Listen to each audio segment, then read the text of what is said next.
Welcome to the European Championships. We are here in Chamonix, the site of the very first Winter Olympics in 1924. This small commune is home to just 9,800 people, but it boasts one of France's oldest skiing resorts and also the largest mountain in all of Western Europe, Mount Blanc. Standing at 15,781 feet, it attracts over 20,000 mountaineering tourists each year. We're here for the 10th Lead and Speed European Championships, traditionally held every 2 years since the competition began in 1992. Since then, we've seen 28 different champions, and we're here now to find ourselves 4 more from the 20 different nations gathered to compete.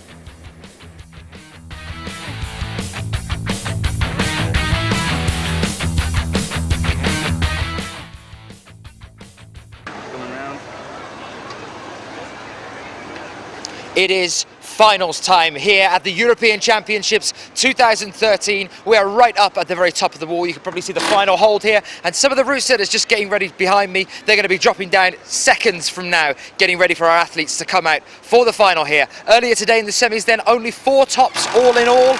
1 for Ramone, 1 for Dimitri, this young up-and-coming athlete, through now to the finals in the men's, and same for the women's as well. We have Magdalena Roek, one of the younger athletes, and Mina Markovic making our 4 tops in total. It's going to be a good one. Welcome to the finals of the European Championships, Chamonix 2030. Well, welcome. It is time for the finals. As you can see there down on the ground, the entire square is bustling with people desperate for a look at these 16 athletes coming out to try and take home the European Championship title. Welcome back if you are joining us now for the finals. We are getting ready for those 16 athletes to come out and join us, have a little look at the wall in a few moments' time.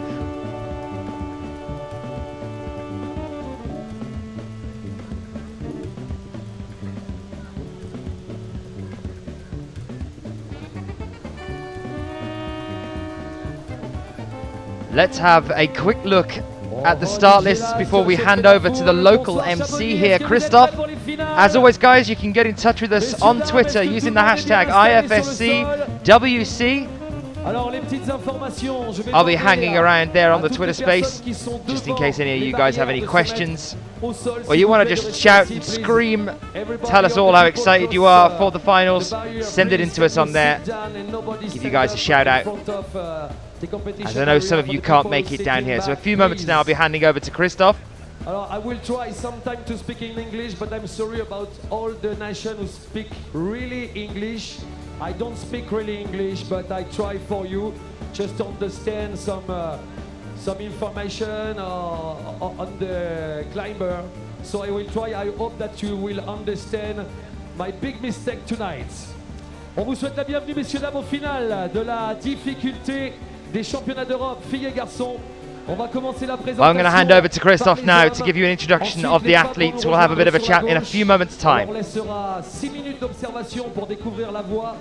Comme vous la voyez, une voie qui partira au même endroit pour les 2 catégories, qui s'écartera et reviendra sur un bac final en commun. Le but du jeu, je le rappelle, est d'atteindre la dernière prise et de mousquetonner la dernière dégaine. Il ne suffit pas d'avoir la dernière prise dans les mains, il faut que la dégaine soit mousquetonnée pour que la voie soit validée. Le but du jeu, bien sûr, étant que le grimpeur monte le plus haut, et celui qui ira le plus haut sera le vainqueur des championnats d'Europe 2013 organisés par la France, juste après les championnats du monde qui ont eu lieu à Bercy mi-septembre. On va commencer donc par cette présentation. J'espère que vous allez leur faire une ovation. Le premier en finale ce soir chez les garçons, il frappe pour l'équipe de France, il aura besoin de vous. Il a fait 3 podiums en 2011. Applaudissements pour les Briançonnais, Manu Romain.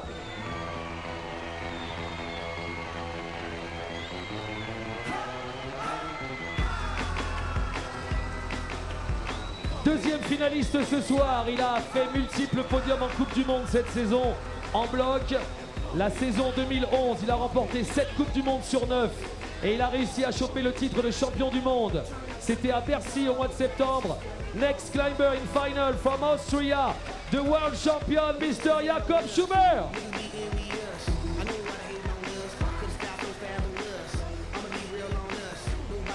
Troisième finaliste, on est très content de le retrouver à Chamonix. Ça faisait quelques temps qu'il n'était pas venu et pourtant c'était son terrain de jeu préféré.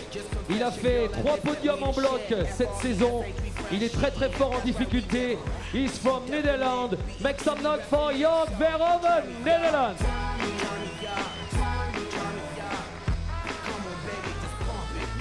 Quatrième finaliste, 3 podiums, 2 podiums, 2 fois troisième la saison dernière en Coupe du Monde. C'est l'empereur de la vallée de Chamonix. Vous rêvez tous de le voir monter sur le podium ce soir. Applaudissements s'il vous plaît pour monsieur Romain Desgranges.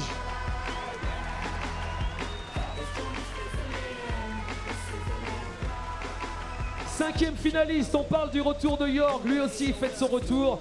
Après quelques petits problèmes de santé, ça faisait 2 ans qu'il n'avait pas grimpé sur Chamonix. Ça a été pendant de nombreuses années le leader de l'équipe suisse, capable de gagner en difficulté, en bloc. Il était champion d'Europe du combiné à Bercy. Applaudissements pour l'incroyable Suisse, Cédric Lachat.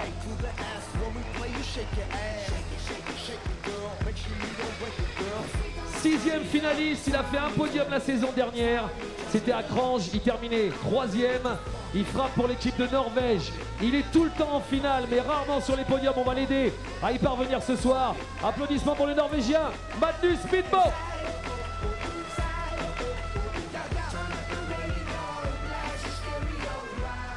Septième finaliste ce soir, c'est le nouveau champion de Russie de la difficulté. Il a été champion du monde junior en 2012. Pas encore un seul podium en Coupe du Monde à son actif. Je vous demande d'applaudir le nouveau champion russe. Applaudissements pour Dimitri Fakiryanov. Et alors bien sûr, le dernier à faire son entrée, le plus petit des grimpeurs, mais peut-être celui qui a été le plus performant pendant ces championnats d'Europe. Il a 3 victoires en Coupe du Monde la saison dernière à son actif. Il a multiples podiums dans sa carrière, il arrive d'Espagne. Big applause for Ramon Rulian Plukblanke. Allez, je voudrais un tonnerre d'applaudissements pour les hommes, mesdames et messieurs. La gauche, la droite, le milieu, les VIP, la buvette.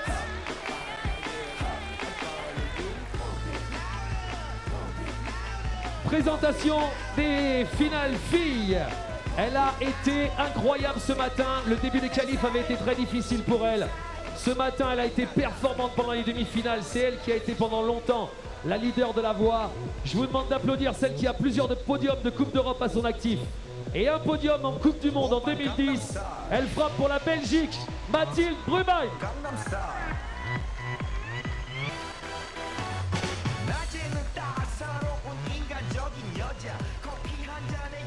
Non, on se calme.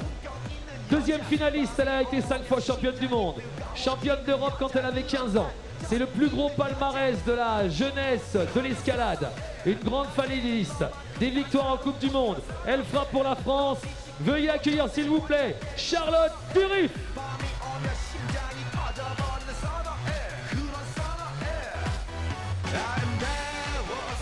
Troisième finaliste chez les filles, 3 podiums la saison dernière en 2012, mais plein de podiums en 2010. En 2011, elle a été aussi vainqueur du classement mondial de la Coupe du Monde. She's from Slovenia, third final, Maja Vidmar.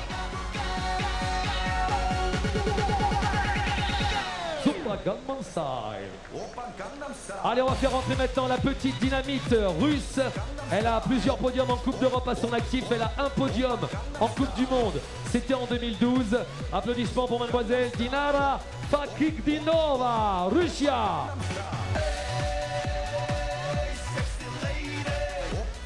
Cinquième finaliste, Another Girl from Russia. Plusieurs podiums en bloc, en vitesse, en difficulté. Elle jouera le combiné elle aussi. Big applause for Evgenia Malamid, Russia.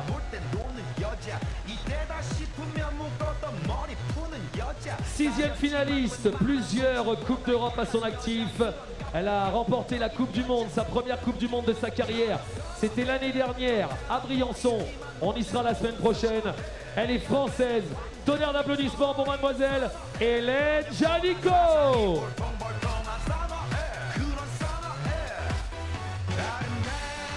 Septième finaliste, troisième au championnat du monde à Arco en 2011. Elle est championne d'Europe jeune 2012. Elle frappe pour l'Autriche. From Austria, make some noise for Magdalena Rock.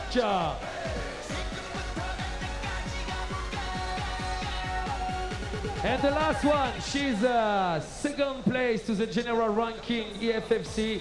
Third victory last year. 7th podium in 2012. She's from Slovenia. Make some noise for Mina Markovic. Allez, je voudrais une ovation pour les filles et pour les garçons, messieurs, dames.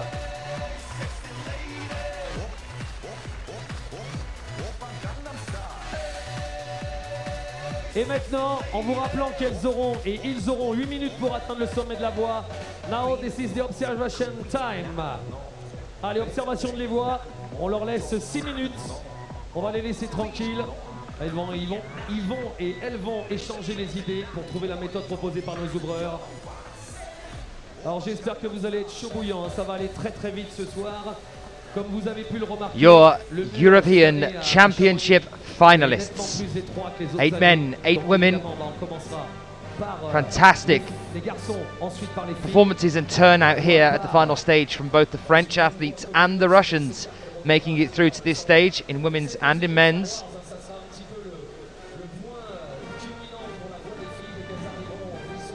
They now start their observation time, and as you can see, they pod off into their separate groups, move through the climb mime, talking to each other about exactly what they're going to be doing further up on the wall. We'll have a look at the routes in a few moments' time, and of course I've got all the details here for you.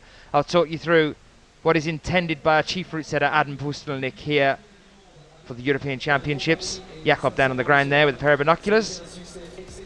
Cedric preferring the more solitary climb mime.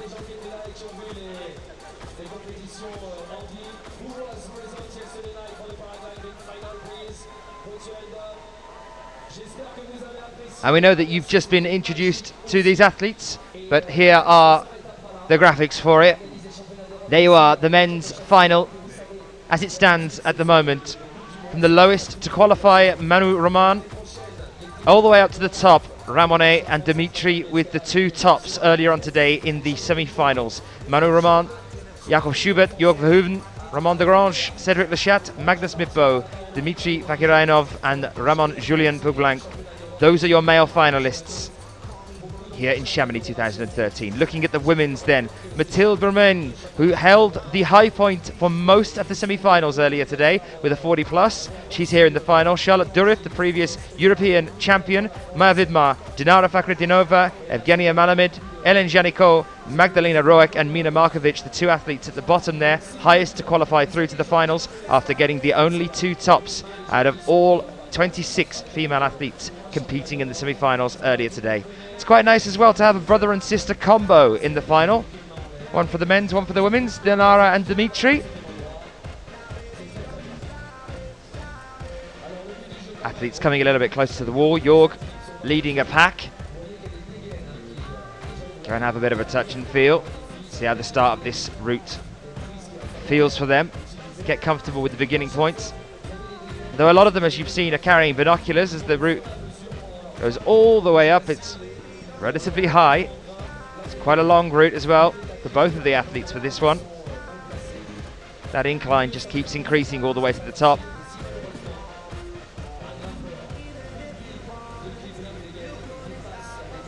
So a few moments left for these athletes to observe the route,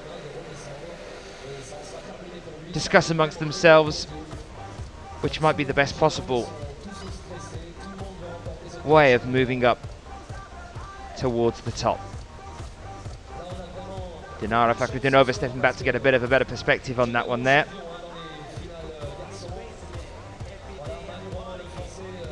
So we have a world champion here down on the ground, Jakob Schubert. We have a previous world champion who was 2 times world champion and who is also currently the European champion and has held that title total of 2 times as well. Ramone in the men's.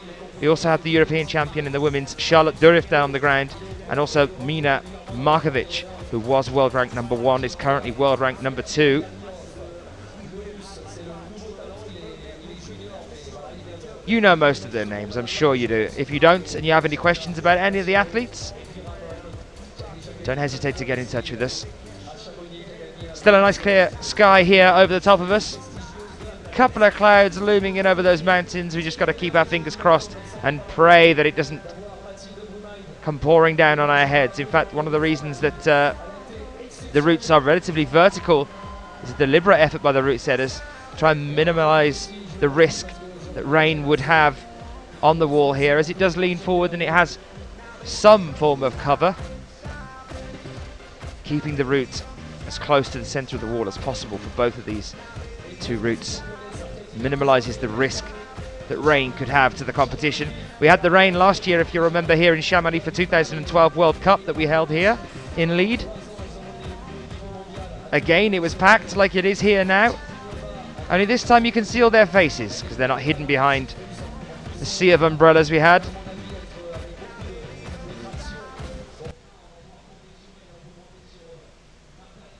It's Katharina Posch sitting at the front there, and Jessica Pills, Barbara Backer, some of the Austrian team gathered here at the front. Mario Lechner's head, you can just see that funky hairstyle in the bottom of the screen there.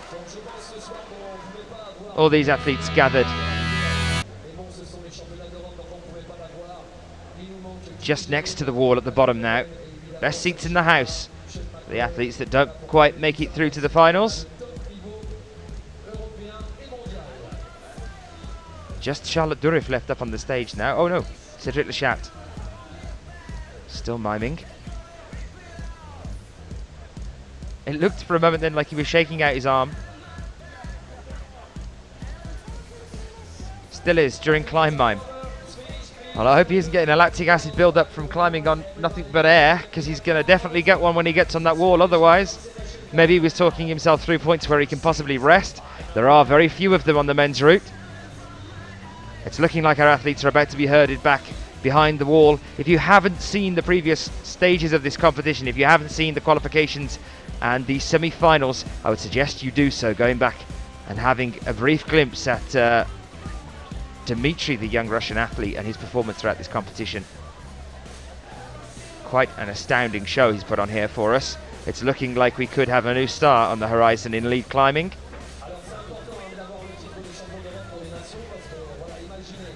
CAC t-shirt down on the ground there as well.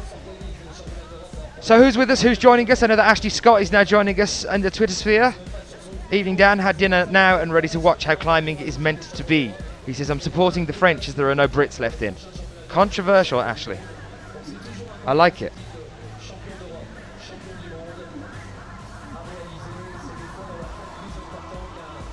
Rabu saying Allez la France, and Malink saying Go Magnus Midbo. Nice to see some support for athlete from Norway here in the competition. Incredibly strong. Though looks a little bit slimmer than he did last year actually. He might have dropped some weight, cut back on some weight before coming back for this, the lead season. I remember Magnus being a little bit heavier set, a little bit thicker set last year. Talking to Jakob as well the other day about his training and switching over from the bouldering season into the lead season. Asking whether he feels like he's done enough for it.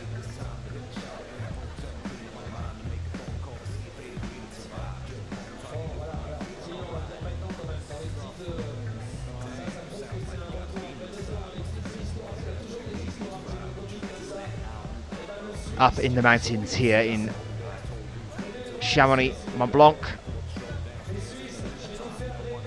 Sitting in the background, giving us this beautiful backdrop, this huge crowd down at the bottom as well, and this fantastic wall that we've got here, which I was completely certain was the wall that we had in the World Championships last year.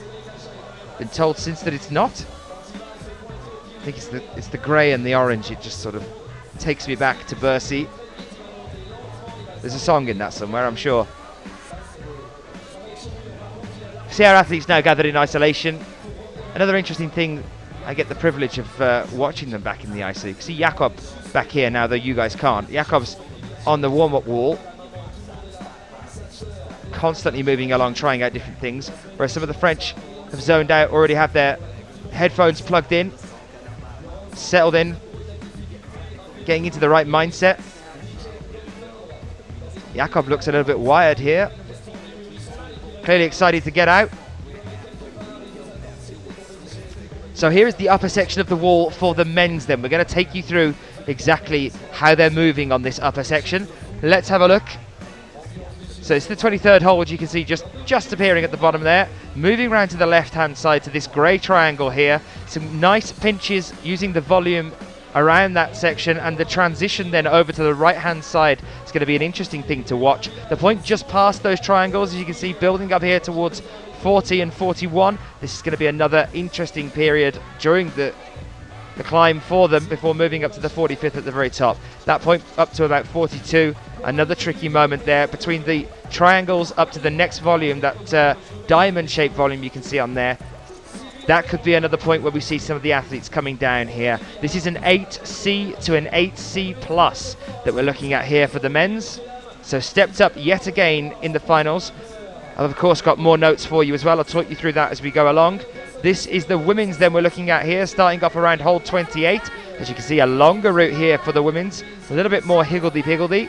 We're going to see some interesting points around the two arrows as well, actually just past the two arrow shape volumes you can see there with the diamond in the middle, just past there. And look where the last quick draw is as well.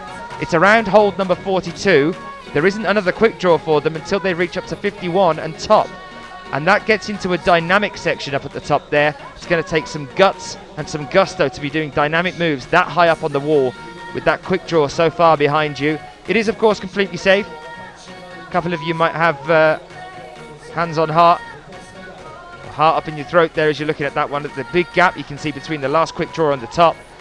It is completely safe, but it's going to be really interesting to see that more dynamic style of climbing right up at the very top of the wall. Those athletes are going to really have to commit to what they're doing at the upper section there. Believe they can make it, otherwise they're going to be coming down. This one for the women then is an 8B plus roughly as well there. I'll talk you through more of it as we get along and as we bring our athletes out in just a few moments time.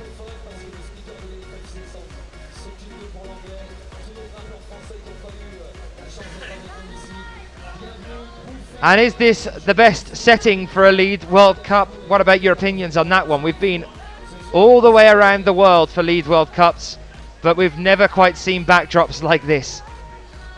This is the European Championship here now though, but talking about the World Cups that we go around the world to go and see, to witness ourselves. What do you think about this for a backdrop then? Unbelievable. It's looking like we're getting ready. The crowd are getting riled, and yes, we are. We now welcome Manu out onto the ground to start his climb here in the final European Championships 2013. Manuel Roman, the 25-year-old athlete from Briançon, which is exactly where we're going to be going next. I have a promise from Manu that he's going to take me parasailing when we go to Briançon at the World Cups. He's a keen parasailer himself, or what I would call a lunatic. You can watch some of the videos of him doing those sorts of things, climbing on YouTube. Manuel Roman used to being up high, and here he's going to make his start on our wall here. For France, world rank number 11, was world rank number 4 on the World Cup rankings at the end of 2011. Looking at some recent results for him then, Mokpo made the finals there and just missed out on a bronze medal. He took 4th place at Mokpo in Korea 2012. He just missed out on the final in Atlanta as well, coming 9th. His best set of results really are during 2011 on the lead circuit there. A silver medal, a bronze medal, 2 bronze medals actually, one in Amman and one at Zinning.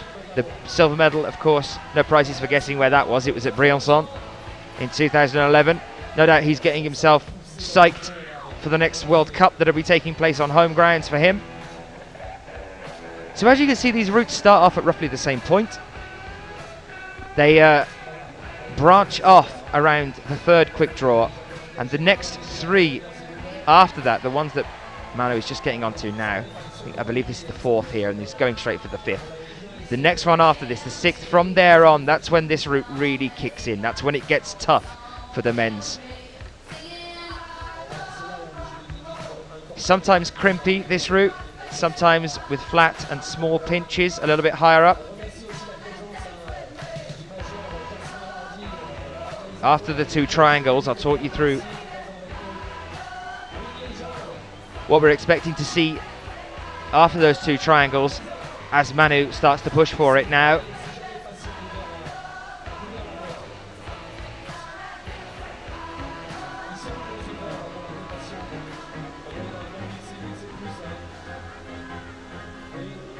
As of the start of this year, 2013, this man has never had a gold medal, despite the frequent podium positions that we've seen him take on the IFSC Lead World Cups. Moving up to this collection of volumes here now as well. Here you can see the pinches starting to kick in, using the volumes, the arete edge of the volume and the hold that's on it as well. Moving quite quick here as well, Manu. They have 8 minutes. There's a clock down at the bottom of the wall. If they exceed those 8 minutes, they are called down from the wall. We saw it happen to Jakob Schubert whilst he was putting in a particularly impressive performance at Briançon last year. He ran out of time and was called down.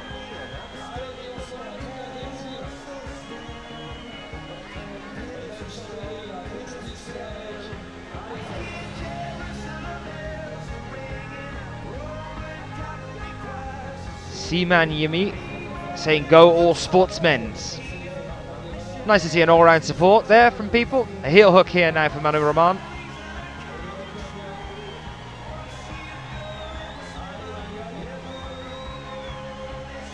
His sister also a climber.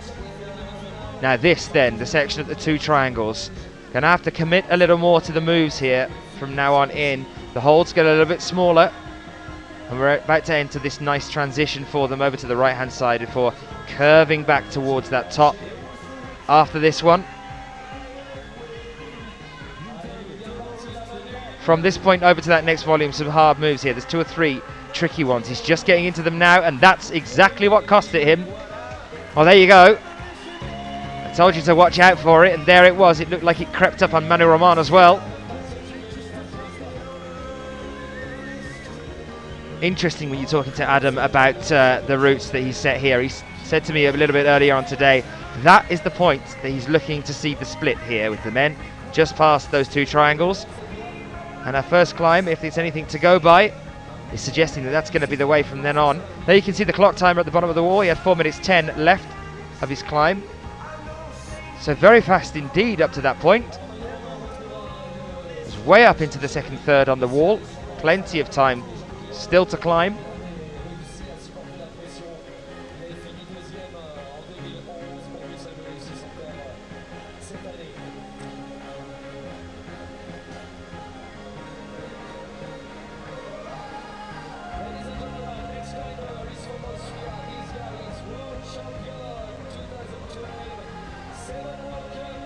Our next athlete out there, a man who needs very little introduction, our world champion from Paris last year, a man who's started to make a name for himself as well, quite the name for himself on the bouldering circuit, specialising in all 3 disciplines, specialising in lead and now starting to specialise in bouldering, but he does also climb in speed. He's here trying for the overall European Championship title as well, when combined with the bouldering that is still to come.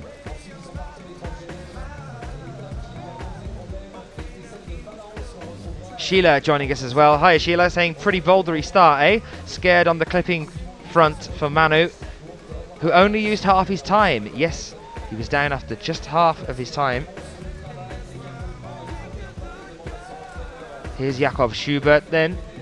He's talking about that change into the lead year for him now, as we're starting to move towards the end of the bouldering season. Just one more World Cup to come for the bouldering, other than of course the European Championships and that bouldering European Championships as well. Dylan joining us, or D Hillen joining us online as well, saying always inspiring watching these guys, makes you want to push harder and get real good. Psyched.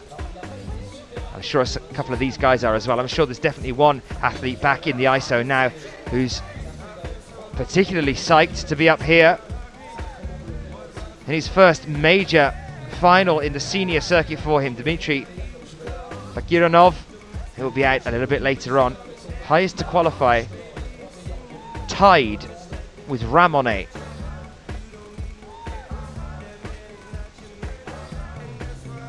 But here's Jakob for now. 22 years old from Innsbruck. World ranked number 2, just behind Sachi Amma, and just ahead of Ramonet actually now. He was first on the World Cup ranking for 2011. And just looking at the past results for him, the top 12, there's not one of them that isn't a podium position, and these are just the most recent as well. You could go back and count just as many podium positions for a couple of years here. First at Kitzbühel in the bouldering this year. Looking at the lead season last year for him, first at Kranz, second at Inzai and Atlanta, first at the World Championships, first at the Rockmaster, second overall at the Rockmaster, third in Munich, second in Imst. Podium positions all round for Jakob Schubert. And this bouldery start that Sheila's on about shouldn't be too much of a problem for Jakob. But he's starting to move up now. He's definitely getting pumped here by the look of things already. Another one really using his time here. Very quick indeed. Using his time well, pushing. 3 minutes now has been on the wall, and he's already right up into this upper section. You can see it here, the incline starting to increase a little bit more. There's the top, just within sight now of where he is. But this is the point. How is Jakob going to get on from here? And again, Jakob down. At the same point as Manu, what a surprise. It did look pumped there just before he reached the triangles. You can see it as well in him as he's coming down to the ground now. Interesting for Jakob.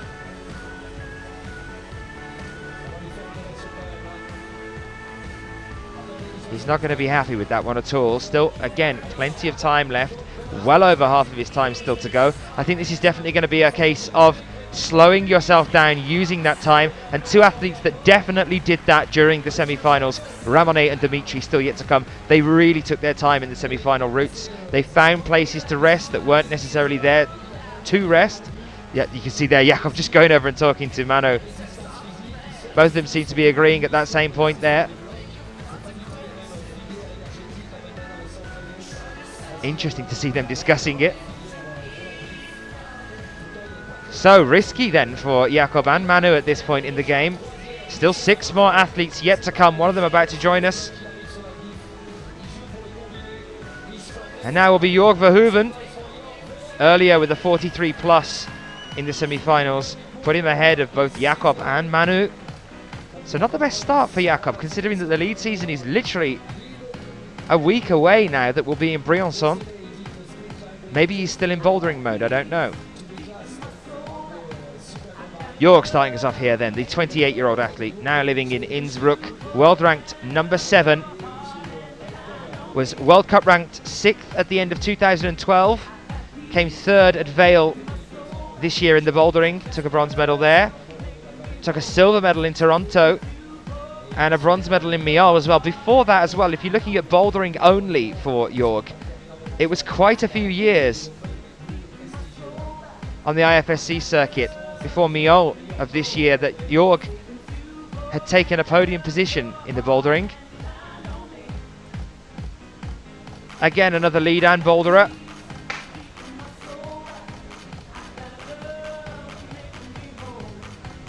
Well, here he is starting off for us now. Classically trained pianist, Jörg Verhoeven. Get some strength into those hands. Maybe it'll help him here. 182 centimeters, one of the taller athletes, the tallest in the final, definitely, for the men's. 64 kilograms in weight. He's also a geologist. So inspiring to see that these athletes are not just athletes, they've also been to university. They have degrees in some quite impressive fields as well. All things like being a classically trained pianist. People that just seem to excel at every aspect of their life.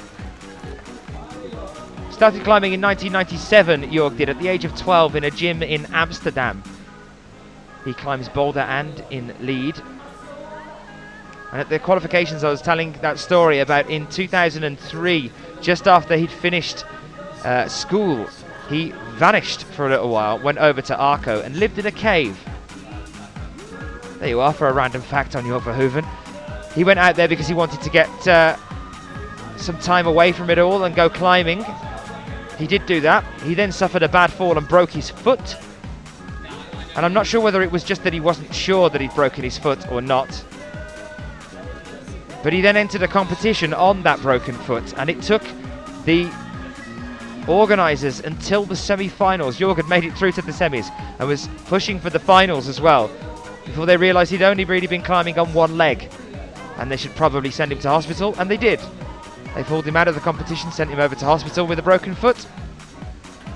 Jorg, a very interesting man. Here he is now pushing up towards the 2 triangles. This is the cut-off point then by the look of things. It seems that both of the athletes, or quite a few other athletes, have missed using one of the handholds as a foothold here as they move across. There you see Jorg using a little bit more time, and now the right foot landing on that handhold secures him that point. Well, only just a 33 plus, I guess. It's going to put him right at the top of the people that have come out so far, but it's an interesting point here to see them all coming off at the same point, or around the same point, as to how we're going to see some of our other athletes getting on as we move through the rest of this competition.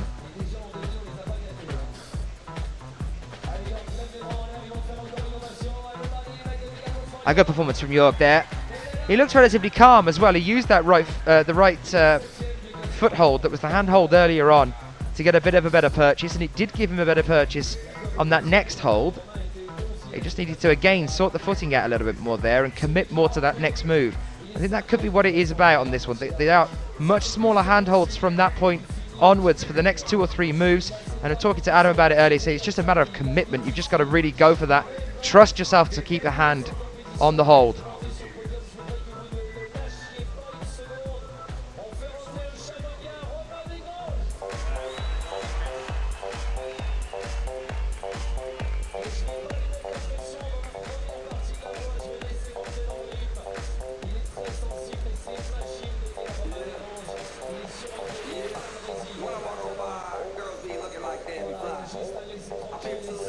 So you might notice a difference in the clocks that we're going on here between Az and the one on the bottom of the wall. That's because theirs is counting down and Az is counting up. I know that's pretty obvious, but just to, if any of you just looking at it really confused, wondering what on earth is going on, or whether you're missing the women's final that's happening somewhere else, it's not.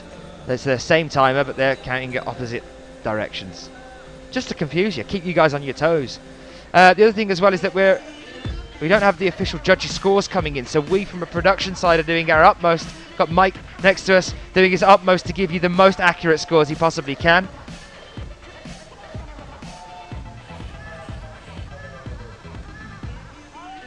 That's the little number that you can see that's increasing just underneath Romain's name now as he's coming out. That's what Mike's doing there. Showing you roughly where on the wall these athletes are.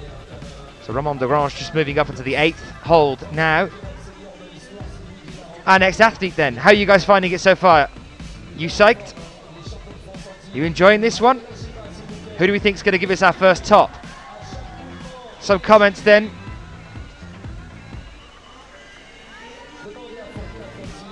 Here we are. People saying, ouch, that's tough. Top must be extremely cruxy. Interesting from Aaron Clifford. Actually, when I was talking to Adam, he's saying there isn't really a crux on this wall. I mean, we're seeing one. It's emerging now. But I don't know whether it was intended. And some people were asking the approximate grades as well again. So just to give you guys the grades for both of these. For the men's, we're looking at an 8C to an 8C+. For the women's, we're looking at an 8B+. But we have not gone on to that one yet. That's still to come. Dylan saying it's not D. Hillen. It's pronounced right the first time. Don't worry. There we are. I'll stick with Dylan then. Saying loving the play-by-play, by the way, deserves its own shout. Thank you very much. And he's also saying that it's looking leaner and meaner as we're moving through the competition here. Roman here moving up into the first bulge in the wall. Roman earlier today.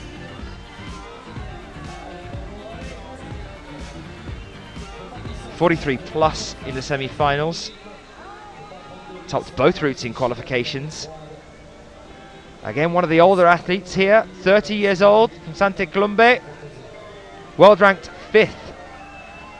Looking at results from last year then, another frequent finalist. 6th at Cran, 8th at Inzai, 5th at Zinning, 3rd at Atlanta, 3rd at Perth, 6th at the World Championships, 7th at Imst, 5th at Briançon. That was 2012. And here he is now at the 2 triangles. That was quite nice there actually, the close-up shot. So you can see the flat of the wall and how he's moving across here. There it is, he's using the foothold right now, and now the crowd are getting behind him. This is good. Really got to keep them pinches, enough tension on that bit there, you could see. And the aggression in the air there, laying it out. You could see the tension in that left hand then. Really wide pinch up at that point of the wall. Adam is really causing some issues for these guys up at that point. They're already so pumped after the bouldery based start, moving up and getting to that height on the wall.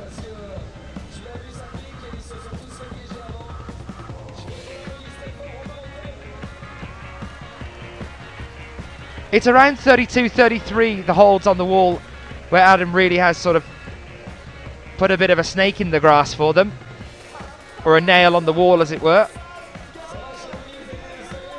Well, Roman should be happy with that. That's put him ahead of everyone that's climbed so far. We've still got some pretty big performers yet to come though, the ones that have really enough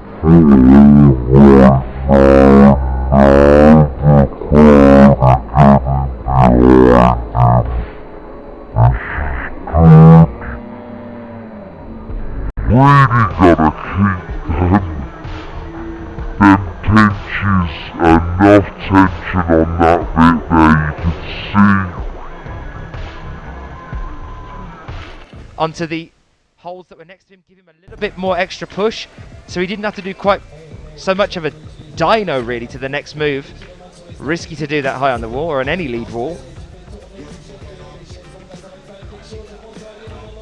Ashley asking whether do both the men's and women start with the same first 4 or 6 holds. Yes, Ash, they do. They start off roughly the same.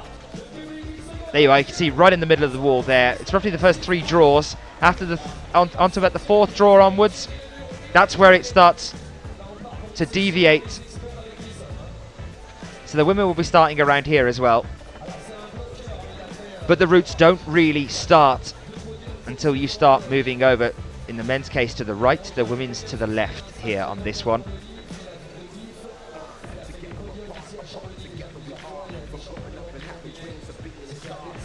Cedric de Chat out for us now then.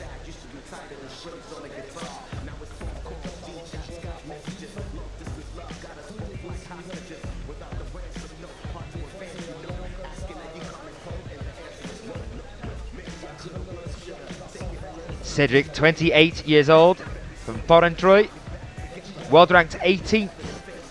Another one that competes in the bouldering as well. So you can see stretching arms out already. He's only up to about the 5th draw here, right down towards the bottom. But we have seen a couple of athletes pause at that point. Still in the kind of bouldery section of this. Joining me now in the commentary box, I have the pleasure of having Adam Pustelnik, chief route setter. Adam, it's looking good, yeah? So far it's looking good, but I'm worried about this move that Roman just fell off, because it's a hard move. I really want to see what Cedric. We'll see what Cedric does on it, but I really want to see Dimitri on it. I hope he'll get the chance to, shake out 2 moves before that, because this is a hard section. But so far it's good, So far I like it. It's a really fast route. You can see this. Apart from the beginning, you just don't stop. They have to keep on going. It's maybe nothing like really as spectacular as it was in Bercy, because it's just a fine working route on rather small holes and fast one that you have to keep on going. So far I'm okay. Let's see what happens in a second. Dimitri in this comp has kind of become like your Achilles heel that you're sort of fascinated with. You don't quite understand what's happening with Dimitri. This point up there then, that wide pinch and moving up to the next one around the 34th hold, that's the point at the moment that's causing them a bit of an issue, moving from those two triangles. You said earlier before we started you thought that that would be the point that we saw a split. We are seeing a split there. Talk us through what happens after that. Well, after the move that Romain fell off, it's a move. It's a move to again like a pinchy section, moving up the volume on pinches, and then the holds are getting a little bit bigger, but they're more working as pinches, big pinches on volumes, and longer moves up from that. So yeah, like your fingers are gonna rest a little bit, but you have to do long moves. So it's not getting any easier, but it's getting just different in terms of style and in terms of of holds that you're gonna be taking. So that's why I really want to see Dimitri there, because I think he's gonna be crimping without any problem, and I really want to see in what shape he goes after that, and is he able to top it out, after all. Thanks, Adam. Will you come back and chat to us the women's later on, yeah? I hope so, yeah. Great, thank you, Adam. Here is Cedric now moving up to the point that's been the talked about moment so far for us then. Cedric Lechat moving up to the twin triangles here and falling beforehand. And he's cursing himself there as he's coming down. Not happy with that one at all. That's probably going to, well, I think that will be putting him in the last place at the moment. We're about to start seeing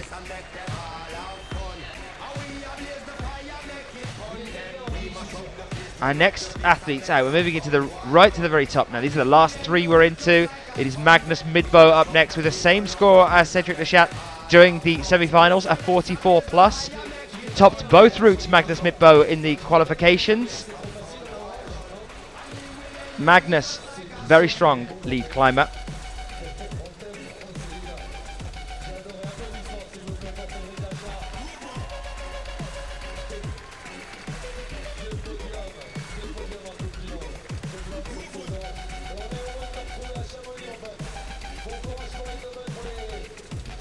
Interesting point that I've just been speaking to Mr. Graham Alderson as technical delegate here for the IFSC, saying that moment earlier on when we saw Cedric just running down the steps at the last moment, when he stayed up on the wall, here's a replay of him just trying to get a grip there with the right hand. See what it is here. Foot off. It just really bizarre there. Just sort of wiggled the foot and took it off. It didn't quite look like a slip. But Graham was saying just at that point when he ran down the wall at the last minute, and possibly why he might have got himself in a bit of trouble just, is that actually he'd been observing the wrong route from the ground. You can see there it's clearly marked female final on the left hand side, men's final on the right, but Cedric Lechat has used most of his observation time looking at the female route. Pretty much all of his observation time analysing the female route. What a problematic mistake. Graham is now pointing at the screen going, look, you can see male final there. It is clearly marked. Unfortunately, Cedric just getting a bit muddled there, which is interesting because I said at the time, Cedric won for doing his climb miming on his own, where you see most of the other athletes pairing up to talk through the route and go through their climb mime, the international language. But Cedric was on his own here, and we've seen him quite often on his own, going through the route in his own head. That could be a problem that we've seen here now. He's spent that time analysing the wrong route. Maybe if you've been talking to somebody, there might be a benefit there for pairing up down at the bottom of the floor. Magnus tends to pair up quite a lot with Jakob. They're good friends. Well, here he is then, Magnus Midbo, the 24-year-old athlete from Oslo. World ranked 6th at the moment. Previous results for the year, last year, we were talking through it earlier, he just missed out on that place in the finals at the World Championships. Came 9th there.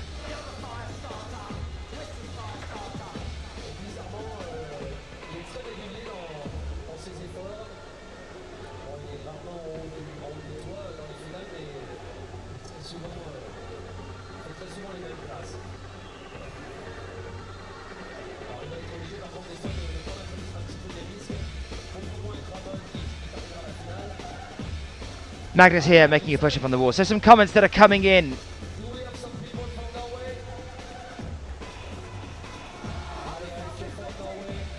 Cedric looks a bit unsteady. That was a comment coming in a few moments ago. And another one saying, I believe Sean McCall isn't competing due to personal reasons, as the French partner didn't make the cut for the French team. That is completely untrue, Jonathan Hardman. He's not competing because this is the European Championships, and Sean McCall is Canadian.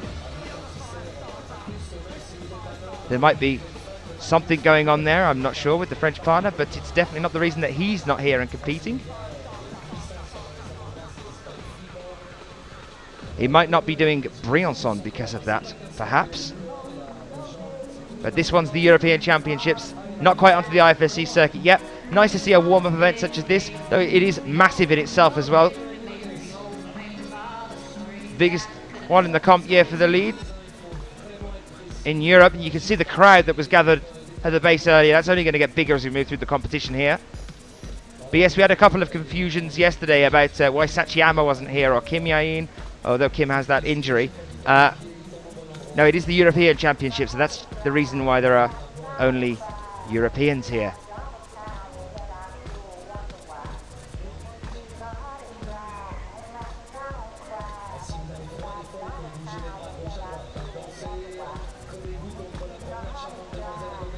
I don't know whether it is just me, but it does look like Magnus has slimmed down from the season last year.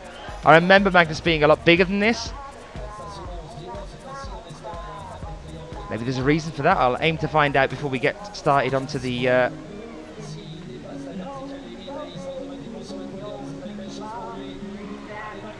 that was a bit shaky there. Interesting with the feet there. That was an interesting choice for him to go so high up into that inner edge of the triangle. Again, catching him here, right around that point. And the perfection for a route setter will be to have one top in a final. And there's two athletes coming up now that have topped everything that has been thrown at them during this competition. We wave goodbye to Magnus Midtbo. It wasn't bad, Magnus. It's a good start to the year. Finals at the European Championships, no less. But these next two athletes, these guys are the ones that have topped everything so far. Both qualifications and the semi-finals. There's Vincent. Looking quite calm and relaxed for a change.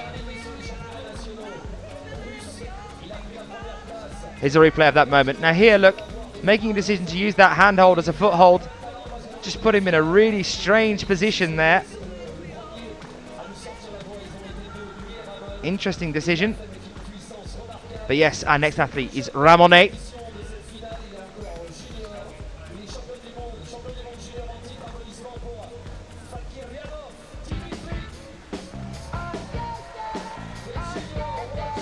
Well, this is where the standings are at the moment then. Romain de Grange, 36 plus. Jorg Verhoeven in 33 plus. And Manu Roman, 33 plus. They're divided in golden into silver and bronze due to countback here. And actually, no, the next one out for us was going to be Dimitri. They're saving Ramonet till last.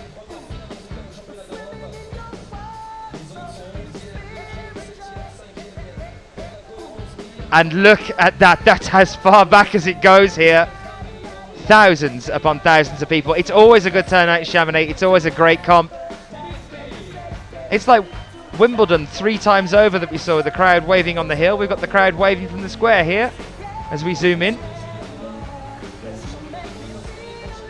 This young gentleman is the talk of the comp so far. It's the one that Adam has just been baffled by from the very beginning. He's only 18 years old, Dimitri, from Yekaterinburg. He's world ranked 41st. Bear that in mind as you watch him climb now. He came 29th at the World Championships in Paris. His only gold medal is at the Male Juniors Lead World Youth Championship in Singapore. But something has happened to Dimitri in between the World Championships last year and the European Championships here. I'm not sure whether it is hit by a meteorite of some sort. I'm not entirely sure what's happened to Dimitri since then and now, but the way he's climbing here has been exceptionally strong all the way through the competition. In fact, he's looking stronger than Ramonet looks at the moment. Ramonet seemed to struggle a little bit with the final few moves of the semi-finals earlier. Not so for Dimitri.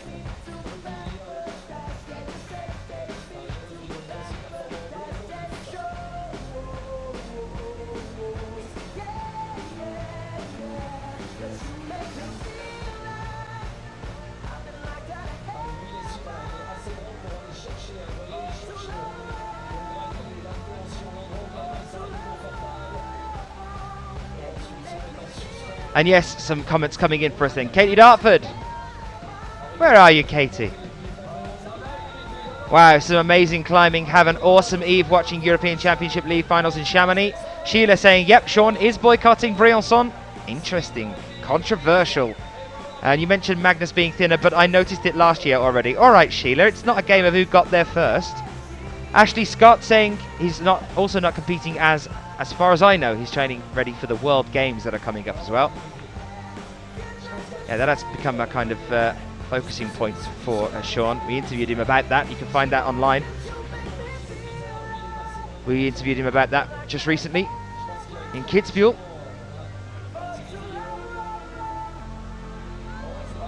Here's Dimitri then. Now, is the pressure of a final going to get to him?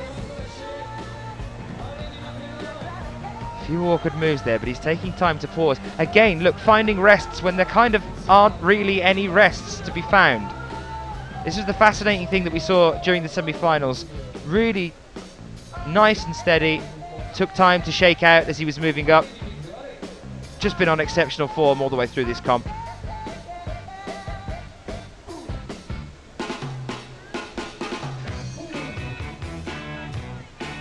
So he's starting to approach the triangles.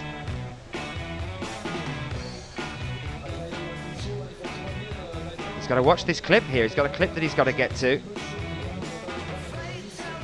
Using a heel hook, changing his mind. One hand at this point. Just one hand while he clips in.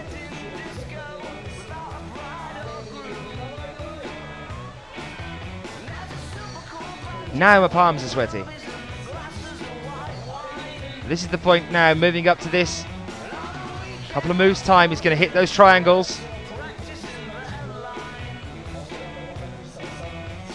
There it is.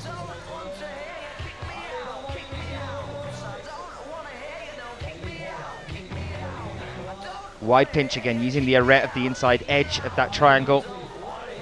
This is the decision-making point here for this World Youth Champion in the juniors category from Singapore last year. The one that has managed to top everything that Adam Pustelnik has thrown at him so far.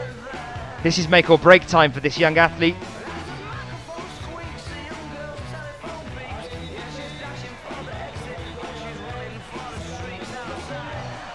And it's break.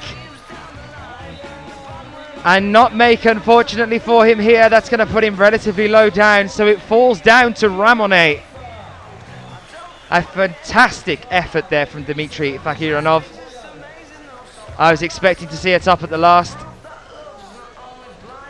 Maybe that's the fact that he could be quite tired at this point in the day after the semi-finals earlier. Remember, he's new to the senior level as well.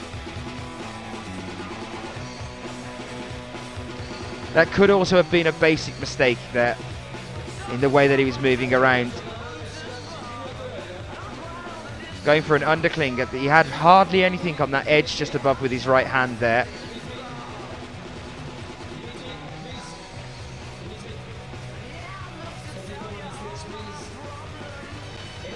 It looked like he knew that as well as he was coming down a few moments ago. So, here's a replay of it. Not in the medals, unfortunately, Dimitri, after the performance he put in so far. It's Ramon de Grange, still 36 plus. Jorg Verhoeven, 33 plus, and Manu Roman, 33 plus here at the moment, still in the medals, which means that whatever happens, Roman and Jorg have themselves a medal.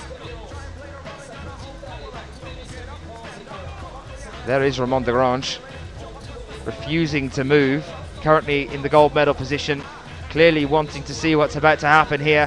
The excitement builds as we get ready to welcome out Ramon Julien Piblanc, 2 times European champion, 2 times world champion.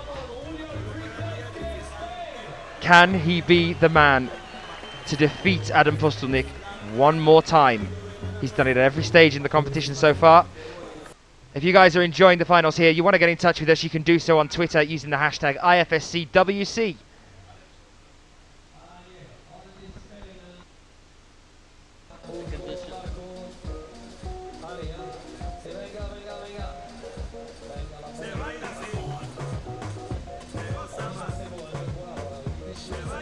So Adam joins me again as we talk through with Ramonet as well here. Just briefly, as Ramonet's about to start off, before he gets to the tricky point, let's just talk about something you've just brought to attention here, saying that the conditions have changed quite dramatically on the wall. Yeah, well, as you see, once it got dark, it got really, really humid and really slippery. These holes are small holes. I've told you about that before, and I've already heard from the competitors that it's.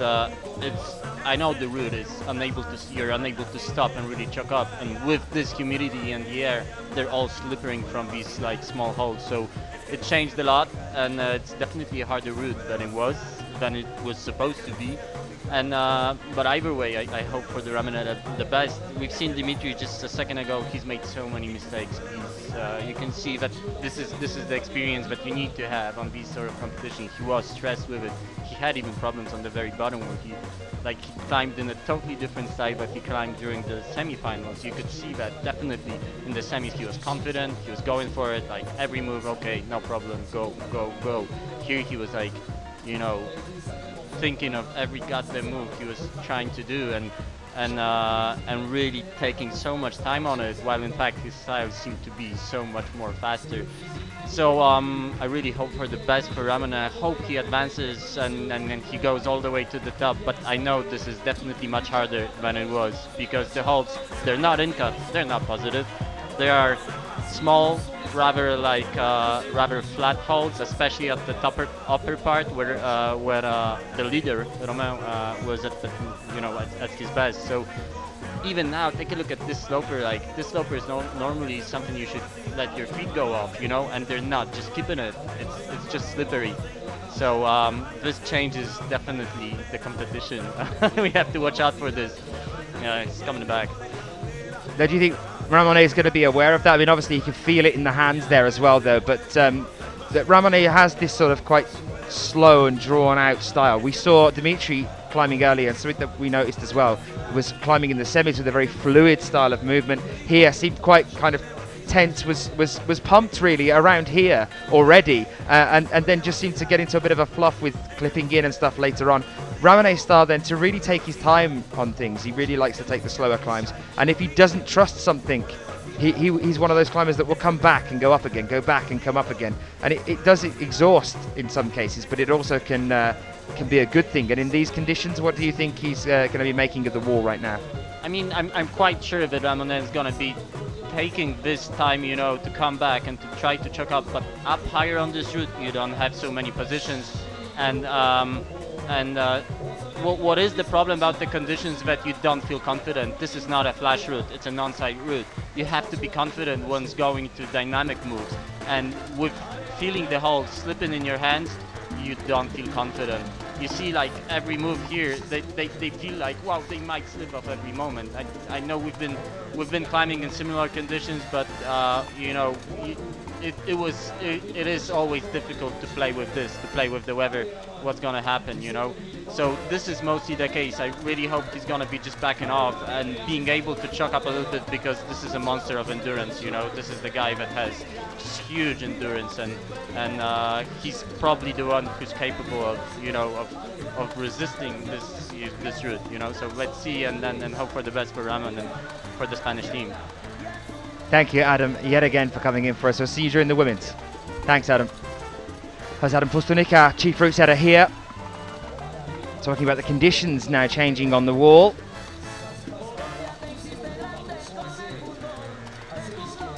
How are you guys finding it? Here is the moment we've been waiting for. Let's see how Ramonet gets on with this point here. Is he going to be able to retain his title as the European champion of league climbing? Jakob took the world championship in 2012. Can they battle punch for punch against each other as they move across? Now, there we go, over to the right-hand side here, looking a little bit shaky. This is the point that we lost Dimitri, going for the high foot. And it's the bad move. Yet again, that high foot. But then we were talking about the changing conditions. That's it. I do believe that the medals are going to stay more or less exactly the same. There's Adam down on the ground there. You can see in the green t-shirt. A round of applause from the crowd. a standing ovation, in fact, from the crowd, showing their support for these athletes. Could it be the conditions that's changed so quickly here? But there you are, you can see it already. The French must be going crazy. Romain Desgrange, the new European champion of lead climbing. What a nerve-wracking experience that must have been for him, watching that happen there. There is unfortunately very little we can do about the conditions. Stopping to clean is one thing, but then that really interrupts the final for us as well.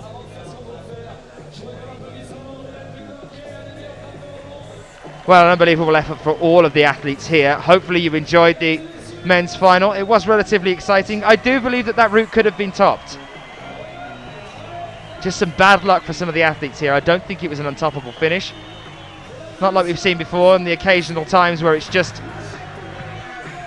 looks impossible. It didn't look impossible. It looked just about doable. Hard, but doable. Ramonet offering some support to Romain Desgrange,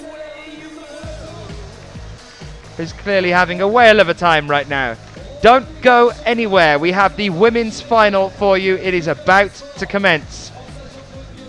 Send in your thoughts on that one then. This is a completely different route we're about to get started with now. Let me know how you guys are doing. There are your results then. Jorg Verhoeven in the silver medal place with a 33 plus. Manu Roman with a 33 plus as well. But Romain Desgrange 36 plus. Very impressive climb here. Even after all that energy he let out with that scream on the wall, he should be pretty relaxed about now.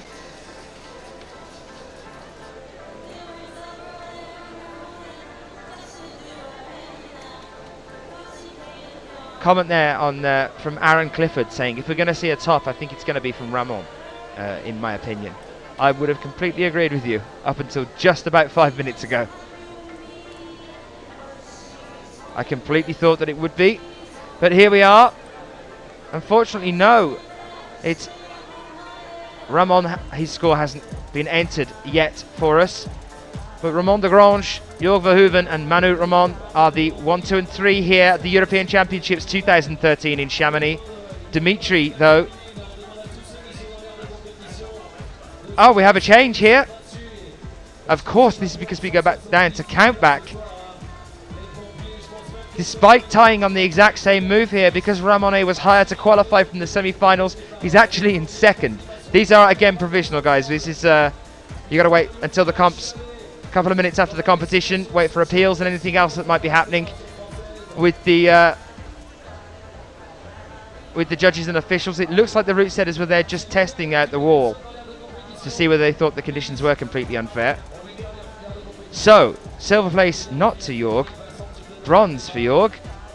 Here are the women then, the start list that we're about to see in a few moments' time.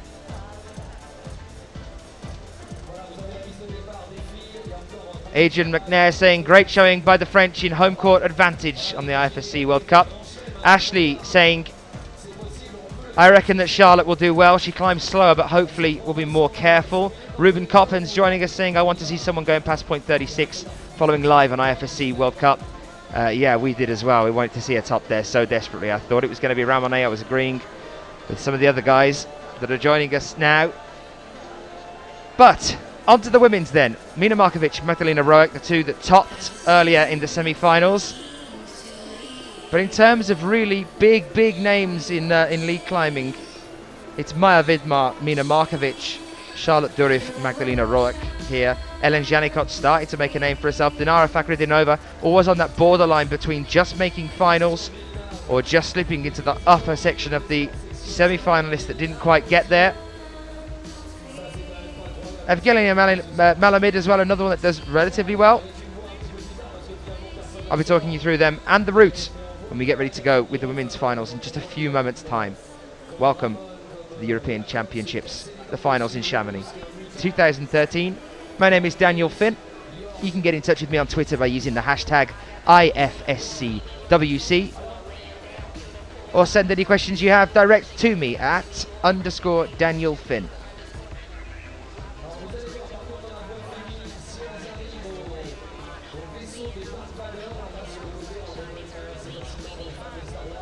Crowd patiently waiting here, as I'm sure you guys are doing as well. You might have just enough time to go and get a top-up of the drink that you're drinking at the moment. So as a reminder to you again, let's have a little look. Let's pop up these hold numbers on here and show you where this route's going on the left-hand side with the women's. We're taking it from 28 upwards. Here it is, just appearing for you now. Moving around to the right-hand side of that volume. Up here, around 38 to 40, around those 2 arrows, and onwards. Quite a tricky point there. And then that last draw is around the 40-second hold. You can see it there. From then on, it's all about dynamic moves, relying and trusting yourself right at the very top. That big gap between that draw.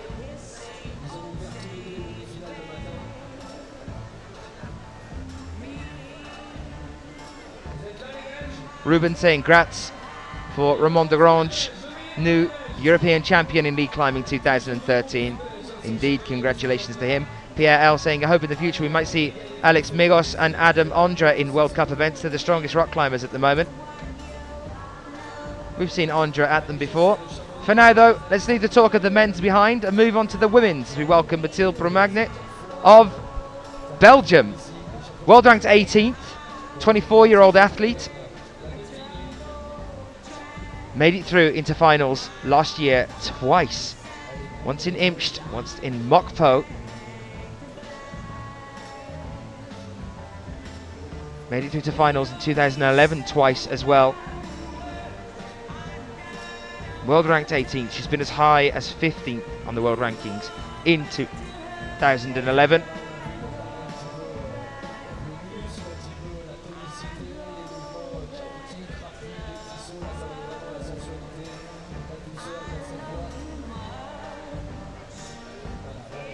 So, this women's route that we're looking at here, this is an 8B+. It starts relatively easy.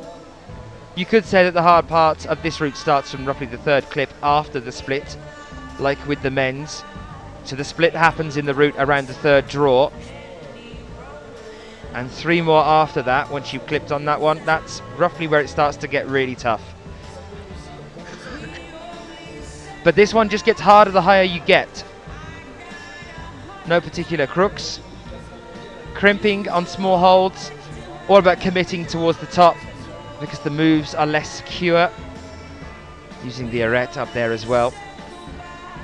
So could be obliged to use the more dynamic moves on the upper section. Now he's made the foothold smaller all the way through this route, Adam Pustelnik, due to the fact that in the semi-finals and in the qualies, the female athletes were finding points to rest that he hadn't intended to have them resting on. They were using and finding footholds to be able to pull closer into the wall and rest there a little while. You can see she's doing it, having a bit of a rest here as well. Well, he's trying to limit the amount of footholds that we've got on the female route here.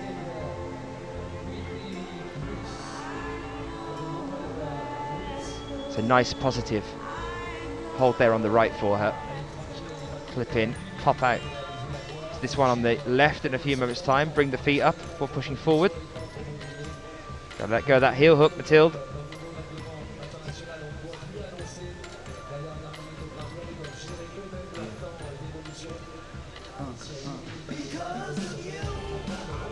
Left foot up. And again with the left hand. And now she's right over onto the left-hand section of the wall. Excuse me.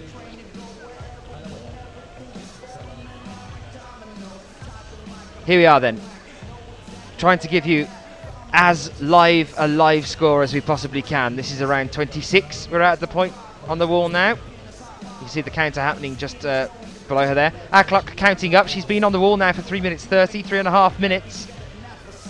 Of the 8 in total, she's still got quite a way to go yet.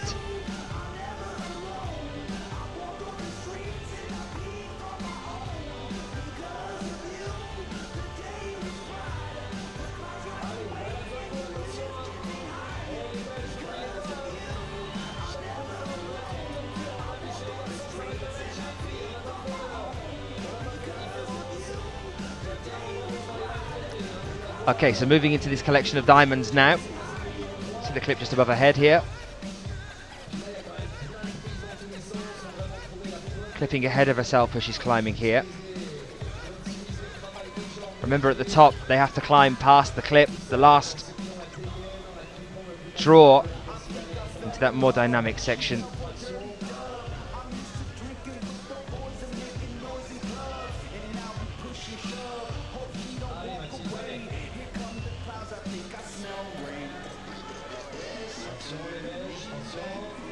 And Adam must be still pretty tense about now. Women's have been a bit of a mixed bag.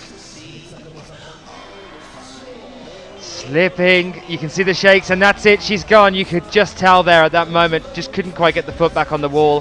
When she lost it, she managed to hold it for a moment. I just couldn't get that foot back on. You could tell there she was going to go. The shake in the arms, once it sets in, there's only one direction you're going, and that's down to the ground.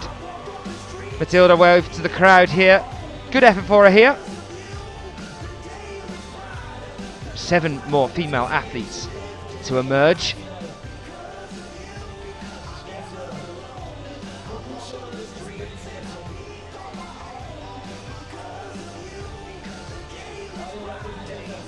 Here you can see that moment here. She's got this heel hook on hardly an edge at all on that foothold. Hardly enough to get any real pull on the leg from that heel hook, and it slips here. She manages to stick it, tries to bring the right in first instead of the left back again, and you can see the shake kicking in there as well.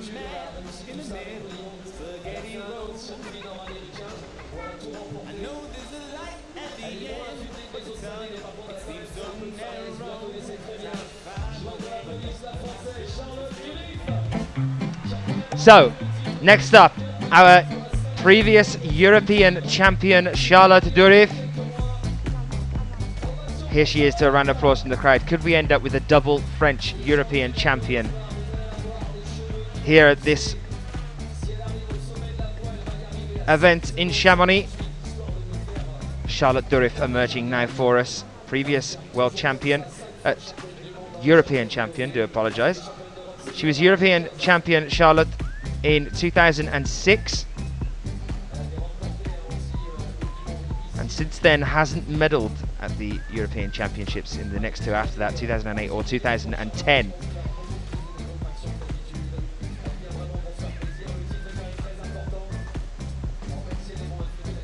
From Belay, started climbing at the age of 9.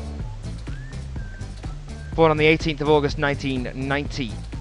At the age of 13, she climbed her first 8A, 13 years old. Followed that up with an 8B in the August of that year. And on her 21st birthday, climbed her first 9A, which is PPP in Verdun. Looking at previous results then, as I said, she won the European Championships in lead 2006. She came 3rd at the Rockmaster in 2006. 5th at the Women's Lead European Youth Cup in Ekaterinburg this year, 2013. 5th at the World Championships in Paris last year. 3rd at the Lead World Cup in Briançon. 1st here at Chamonix 2010. So has stood on top of a podium here in front of this crowd in Chamonix before. Can she do it again here now?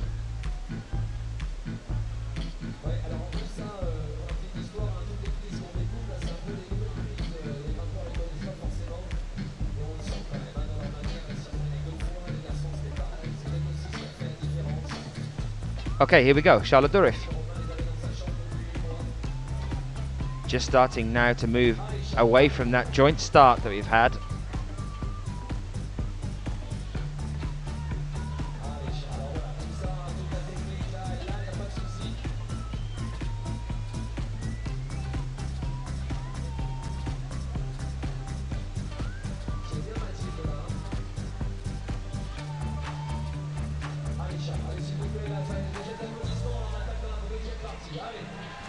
Ashley, allez Charlotte, that's about the total of my French used in one sentence. It's enough, Ashley, it's enough. Allez Charlotte is enough to give some support here.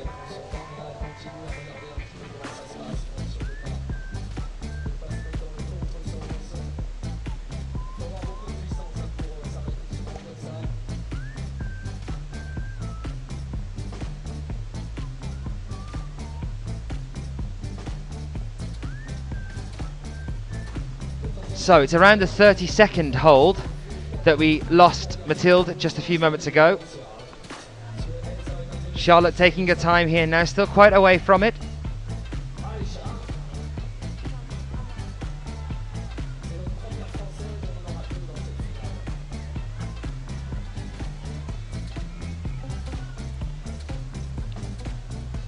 Well, here you can see almost identical climbing to Mathilde at this stage, reaching ahead of herself to clip in, using that same heel hook on the right-hand side, and taking a moment to shake out the hands and get some more chalk.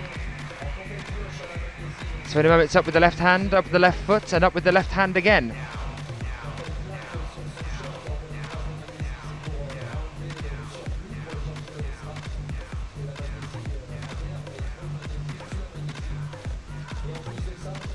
Left foot, left hand, and left hand again. There it is. Then she's going to swing her feet over to the left. She's about 2 or 3 moves away from where we saw Mathilde start to get into a little bit of a tricky situation. Let's see how she gets on with this one. Crowd are right behind her. You can see she's about 6 moves away.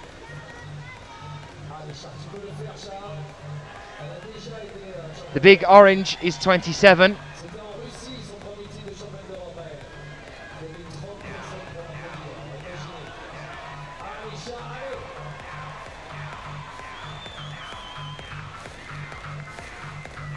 The orange on the white here is 30. She's just coming up to, using a toe hook behind that handhold here now. Swapping back again, allowing her to clip in and shake her hair out. Nice, she's looking calm at this point now. She's using up a lot of her time though. She's over halfway now. That's fine, slow and steady wins the race. But she's getting towards this point.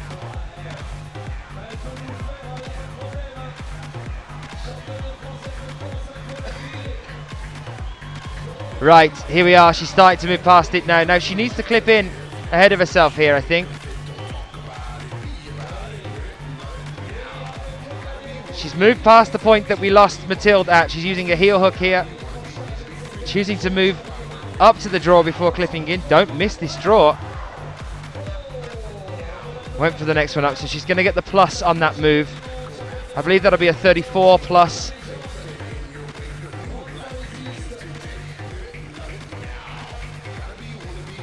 Puts her at the top here. Eric Gauthier saying, is the logo for Chamonix a deer or is it a howling wolf? It's a wolf deer, Eric, okay? It's a wolf deer. They roam the mountains here in Chamonix, looking for unsuspecting climbers, skiers.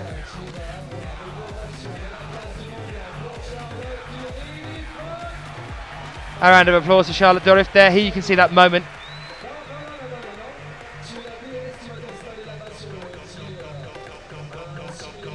It seems like psychologically that athletes occasionally just know that that's the point they're going to come down on. She didn't bother to clip in there. She just kept pushing, decided she wanted to go a little bit higher. Try and get that plus. But I think she knew at that point she wasn't going to get to the top.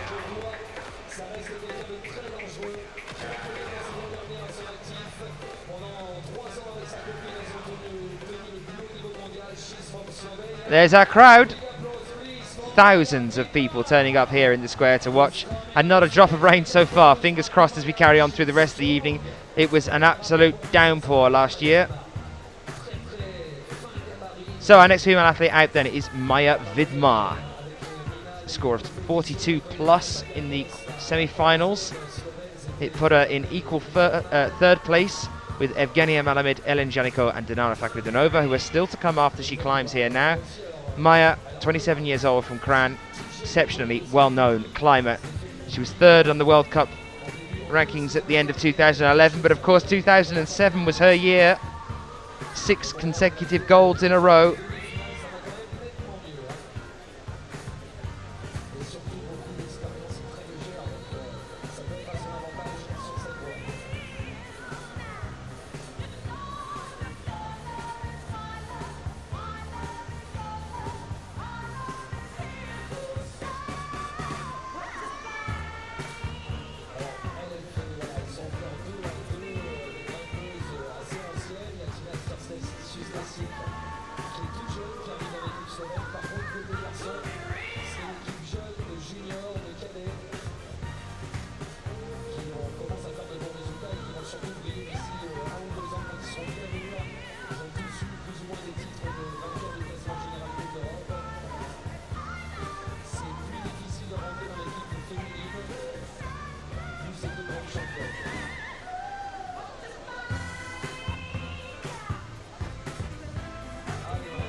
Pierre on the chat saying, you didn't mention that Charlotte beat the American climbers during their national championship last April. I'm sorry, Pierre. Guys, Charlotte beat the American climbers during their national championships last April, okay? Everyone remember that. We're here with Maya Vidmar. Up to the 21st hold now.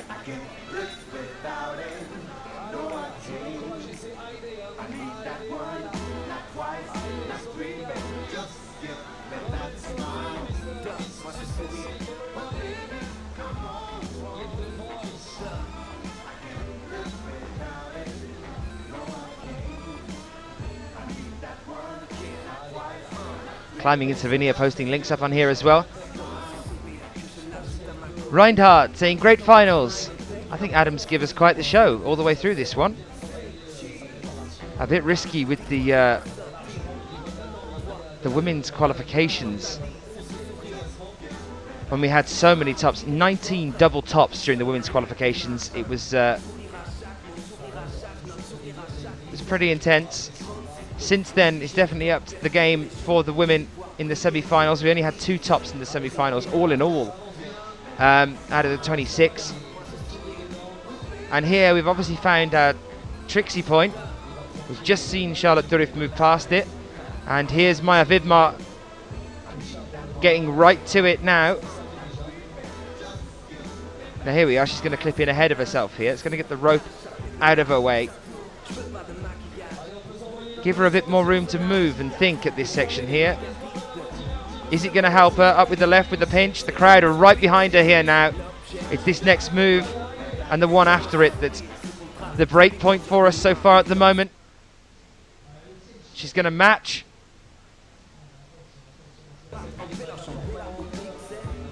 Nope, she's deciding against it. This is definitely a cross through here, and then a heel hook up to that handhold by the look of things. Here's the heel hook already. There's the cross through. So that's it. That's what's going to keep her on the wall here. Can she hold it for the next one? Yes.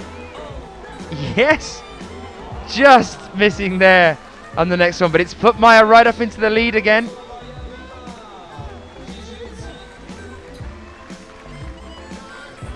Okay, Maya Vidmar. So we're seeing so far every female athlete that's come out has bettered the last.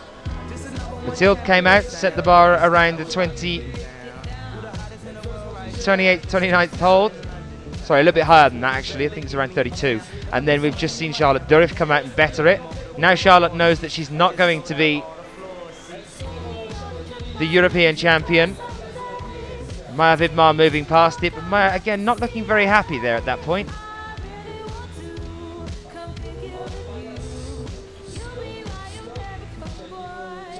Sheila's just said in Dan's defence, he did mention Charlotte winning the US during the semis. Thank you, Sheila.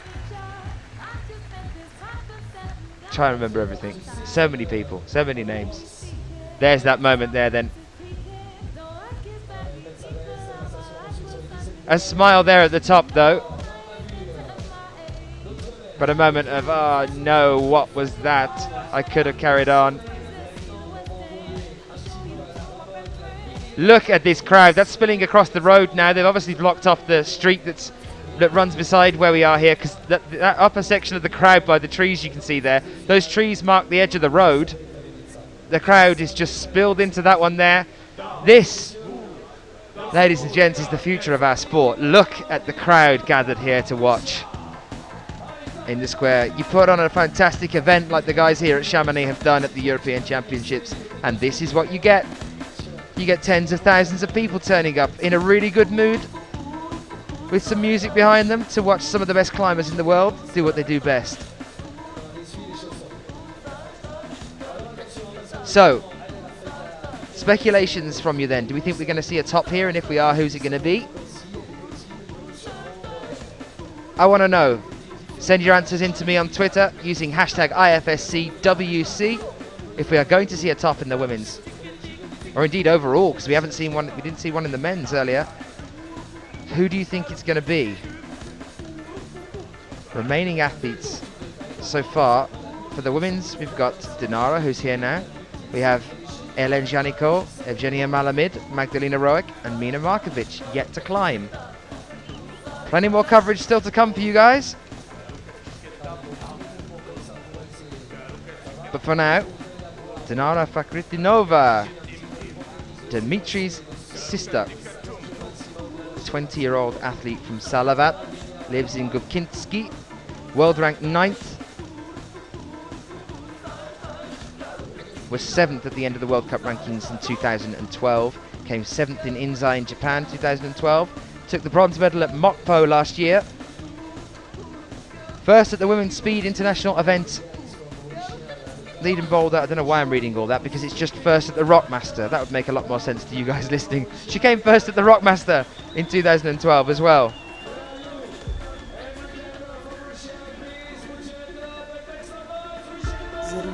Oh, that was a bit of a moment there. She knows it as well. She slipped. I don't know what that was.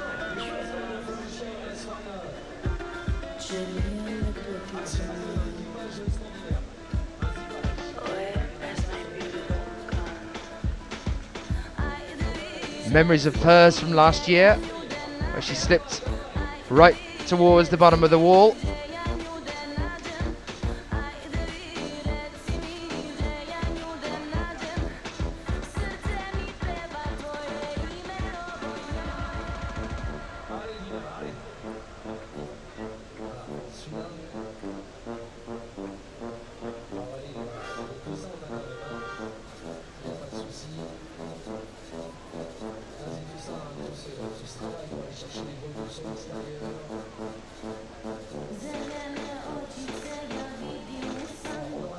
Climbing in Slovenia, saying Maya currently first.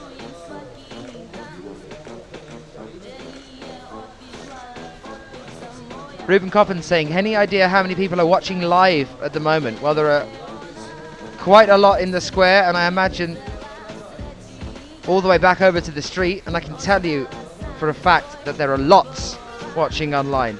That's a very accurate number. I could possibly define it by a little bit more and say quite a lot as well. There's around 10,000, I'd say, in the square at the moment. That's the same amount that we had in the square at Chamonix 2012.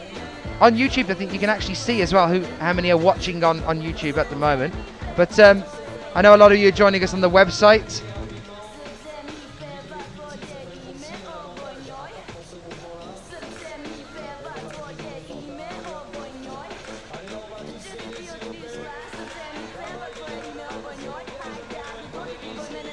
Right, here's the heel hook already for Dinara. She's gone straight to that one, then crossing through now as well. See the next clip up ahead of her. Do we have a chance of getting into the bouldery section here?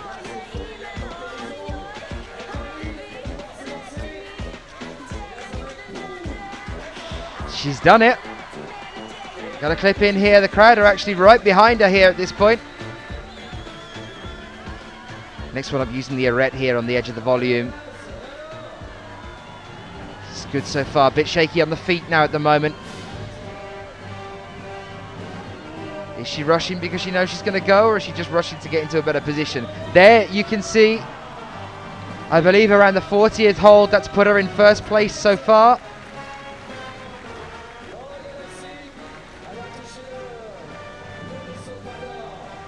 Dinara Fakhritinova with a round of applause from the crowd. Back down on the ground here now. That's put her in first place.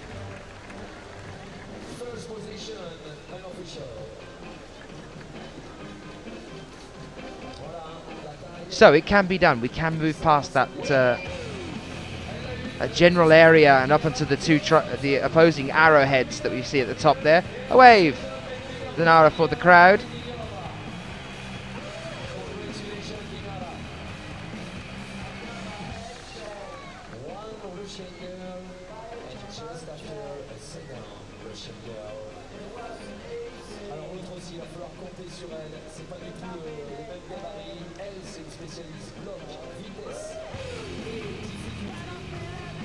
So Dinara has to take a turn now, standing at the front of the wall,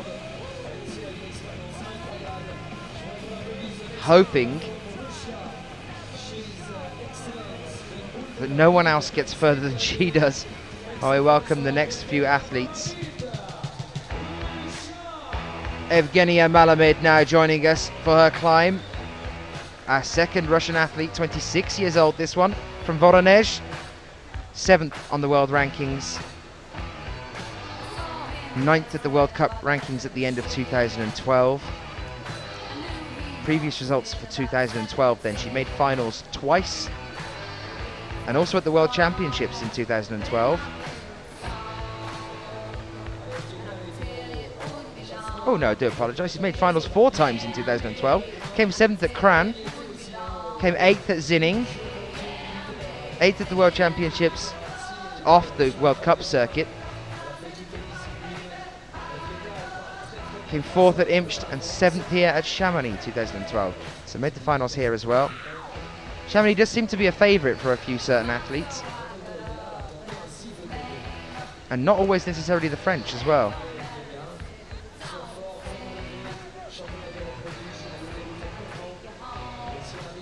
Hi to Guy Posner joining us as well, saying the routes seem really brutal. I know there was no intended crooks from either route from Adam, but we seem to have found one anyway on both one.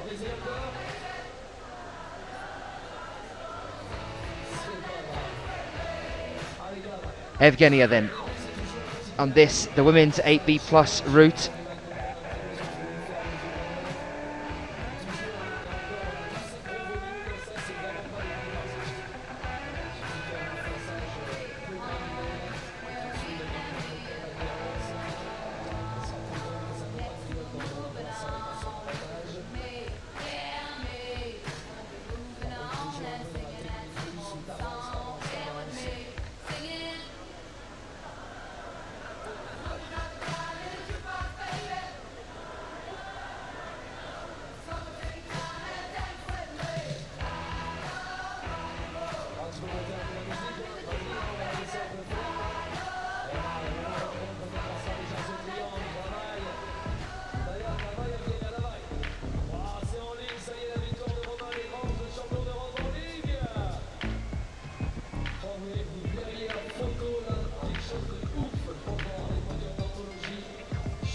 Evgenia,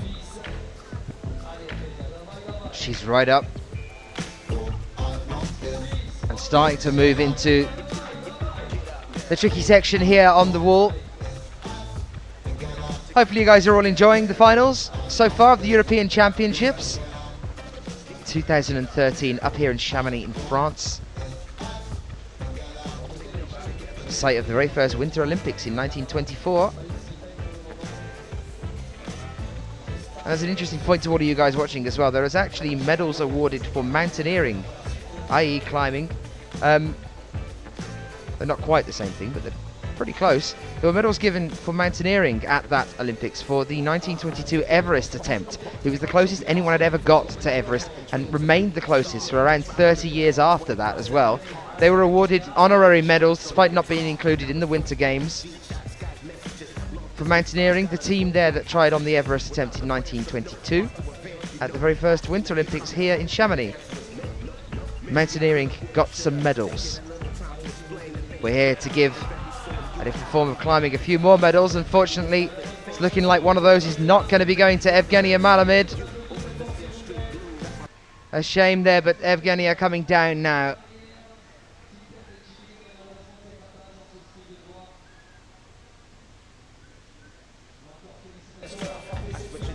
Our next athlete out will be Ellen Janicot. We are into the last 3 athletes to climb here at the European Championships. We have Ellen Janicot, Magdalena Roek and Mina Markovic. Next up is Ellen. Sheila, remain calm. It's all going to be all right.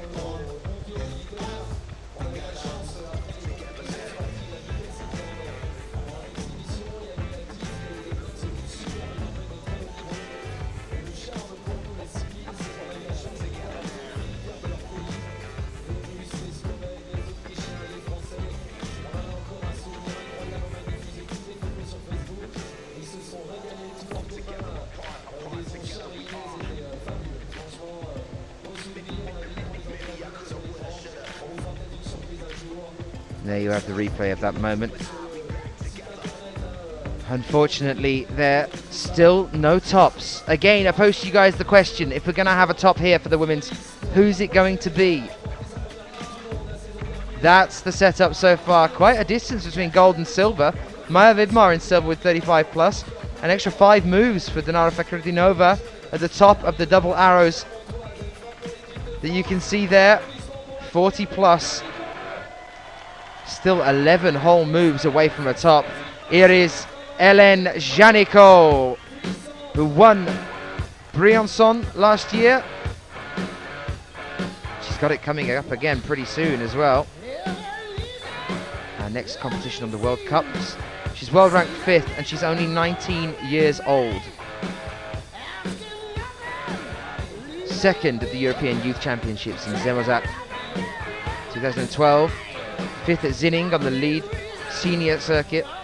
Last year she made finals in Zinning, Atlanta, Perth, the World Championships, Imst, Briançon she obviously won. She came 4th here at Chamonix 2012. Before that she was on the female juniors lead circuit and female youth A lead circuit with 4 gold medals between 2010 and 2012.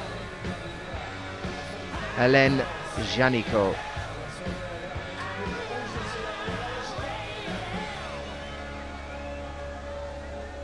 Making a serious name for herself on the senior circuit.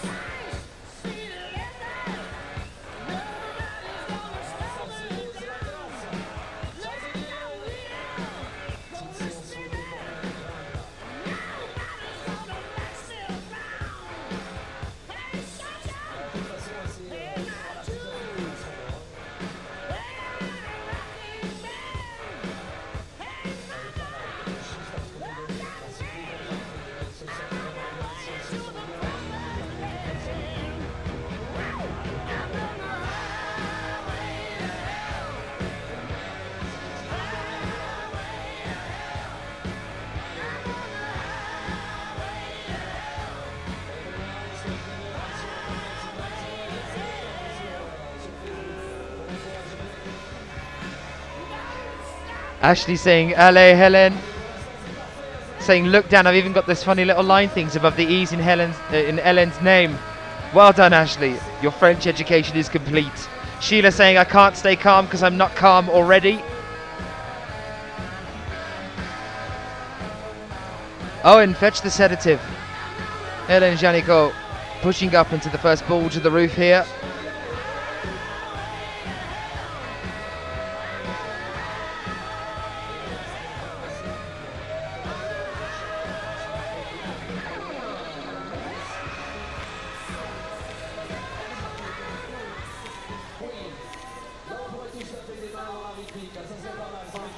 Looking calm and confident so far here, Hélène. Strong, she's taking her time. No real shakes. Ooh, a slip there though. Obviously got a good enough grip on the right hand. Here's the heel hook and cross through coming up. Taking the time to reach up and clip in ahead. Keeps that rope out of your way.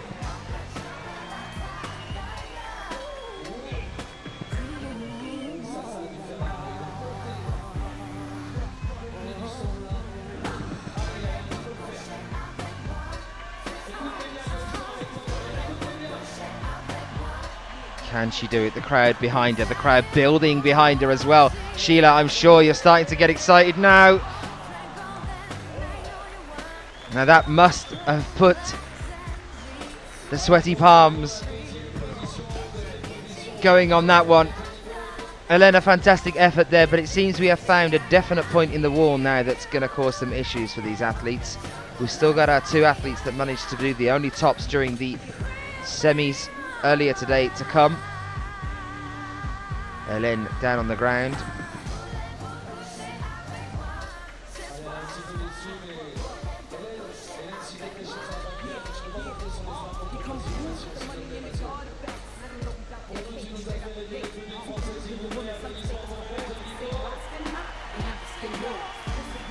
And then moving over to accept the applause from the crowd.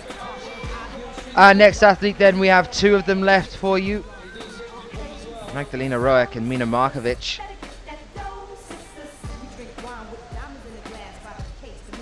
Taking the feet off there.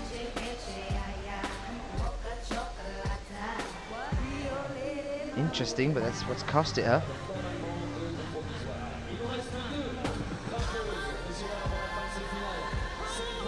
Are we going to see a top? That's what I want to know. Are we going to see a top? And if we are, is it going to be Mina? Or is it going to be Magdalena Roek? The interesting thing was that actually Magdalena looked a lot more calm and collected than Magdalena Roek did in the semi-finals. Than Mina Markovic did. I've just said the same name twice. Wake up, Daniel. Magdalena Roek looked a lot more calm and collected than Mina Markovic did in the semi-finals earlier today. Mina, at that last move, took her a while to get clipped in, take that final draw. Magdalena Roek really just smooth all the way up to the top, looked calm, collected during the semi-finals. Adam is joining me again now, our chief route setter here. Adam, thoughts on the final so far? Well, maybe let's just stick with the women now because we were all over with the men. I meant the women. It's working better than for the men. We've got so far only 2 ex aequo scores, I believe, or maybe even not, because the place where Helen just fell off, it was just exactly the same place where Maya Widmer fell off. And it is. It might be like it might be a notch too hard as well as for the men. I'm just hoping really again for Magda and Maya, who's really they're really strong, and they were definitely much stronger in the qualifiers. They seem to have really big problems on the bottom. I mean, this is not as harder as from the semis. It's just that it's, as with the men, it's just less. You can feel definitely less confident with these moves. You know, they're a little bit. It's like new holds, a little bit slopey, and with these conditions that they definitely need to just climb slowly there, not to slip. You know, not to make a bad mistake. But then on, we see it's it is definitely harder than the stuff we've said for the semis. Now I'm quite sure of it. We had to make the changes in the last moment, so you're never sure of what's gonna happen. But I think they can, like the 2 last women starting, they can have a really nice fight, and I hope for this because we could see Dinara fighting really well, and you see that you can advance on this route, and that's the section where I told you I'd like to have the split. I wanted more of the girls to have the split there, but I'd like to have, and if it doesn't happen, I'd like to have at least these three girls having that split there, and one going higher. Definitely the public needs it, and I know we all need it, and I know this is part of this job. That's why I'm a little bit frustrated that we didn't have it in the men, and that's why I'm really hoping for it with the women, because this is climbing. It's going up. It's not going halfway up. It's going up. Well, we saw both Magdalena and Mina top in the semi-finals. We were talking earlier, and I was just saying again about the difference in the way that they looked when they were topping themselves. Whether the way Mina was a little bit drawn out and took time to get that final draw in, whereas Magdalena was just very calm, collected all the way up. Again, she's looking relatively calm here, strapped up shoulders as well. But just talk us through what she's doing here and how you're perceiving the way that she looks on the wall at the present moment. You can see definitely that this style of the route, it is a different type of the route than the semi-final. You see more physical movements. You see movements where they need to lock off really to get these holds, to get to the next ones. They need to do more powerful moves on the top, where it's definitely less footholds. So I don't know which of these girls are gonna be stronger in this style, but you can see definitely that even though that the level up to here, it's really not a totally different level in terms of grade, but because of the style, it's much harder for them to climb. And you can see that Magda, even though she's strong, she's a very strong climber. She needs to really focus on these moves, and you can see that in all of the girls as they were climbing. Yeah, well, that's the problem. I don't know what to say now. Do you think that that's a condition thing again? We saw that happen with the men's earlier, where we're getting the build-up and it's slipping. That did look genuinely like a slip. That didn't look like it was a difficult move for her at all. It was a slippage. It's exactly the same stuff with Evgenia. you don't feel confident on these moves, and on this one you need to feel confident. And Evgenia slipped it like the same way. I was, once the women started, I was just like saying, shit, please don't go, don't slip on this one move, because it's nothing particularly harder, but it's something that if you don't feel confident, and if you just like slip something with the feet or with the hand, you're off, Like her foot went off and you're down, So yeah, this is just a little bit insecure, and yeah, it's gonna be a different podium, isn't it? I mean, like the public here is gonna be really happy for sure for Romain, but the public needs, like, take a look at this, please. Like 40, we've got 51 holes. We need to be higher. We're only up into the 40 plus mark at the moment, but look at the difference. You've got the 5 separating points, 5 separating holds there from gold and silver place. Dinara being the only one so far to have really made a push and an effort past that point. Somebody that can definitely challenge that now, although she did look rather fatigued at the top of the wall earlier in the semi-finals. But someone who can definitely challenge that. This sort of bouldery start almost before getting into the long run further up, and she specialises in both boulder and lead. Mina Markovic here now for us. What are your thoughts on how she's going to be reading this route and how she's going to be thinking right now, Adam? Well, I know she's going to be reading it well. I just hope that she's going to be really motivated for it and going to go fast for it, because this is something you need, as well for this type of route. It's not that you feel confident right now with it, but you have to go fast on it. I know Mina is capable of it for sure if she keeps her head cool and she just focuses on her job. I bet she's a really, really strong and really, really in shape right now. Well, if there's not a slippery mistake or something like that, I think she should go above Dinara. Yeah. Adam, thank you for being with us and talking with us. I'm going to let you go so you can go out the front and watch the last bit. Thanks, Adam. Again, thank you to Adam Pustelnik for being with us, the chief route setter. It's quite a rare privilege to have the route setter coming back all the time and talking us through how he's thinking it's going along and stuff. It's quite nice. So Mina Markovic starts off here again for us now. As I said earlier, she was looking a little bit tired during the semi-finals. Let's hope she's gotten off and had a bit of a rest, got herself calm, collected, and she's ready to just rock out on this one now.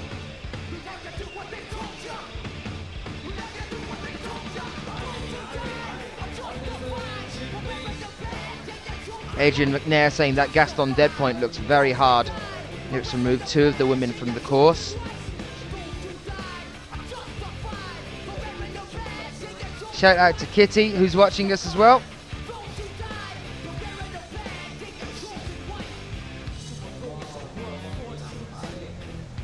Okay, come on, Mina, give us the show closer, please. She's coming up to this this tricky point there. You can see it coming up, this Gaston move. Just above her now.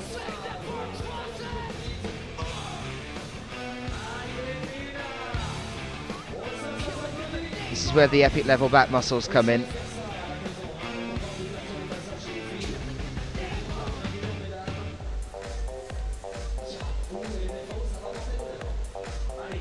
Okay, foot up, moment to rest into this one. Managed. That point there, she's still around it though. She's spending a bit of time here. She's going to clip ahead of herself for a moment.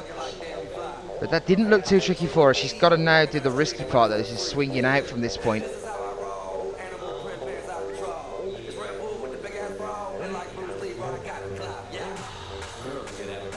Mina Markovic, can she give us a top to close the European Championships? Can Mina take the European Championship title? Trying to get a good purchase on this, looking a little bit shaky there for a moment. She's got to keep reminding herself to chalk up as well before she carries on. As we've said, the conditions have changed. It is slippy now. She hasn't chalked that left hand for a while. She's about to go for a pinch that relies on that left for quite a bit as well.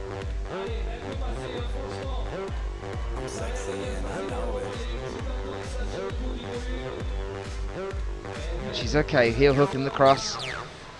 Pushing up towards the medals now. Mina crossing over.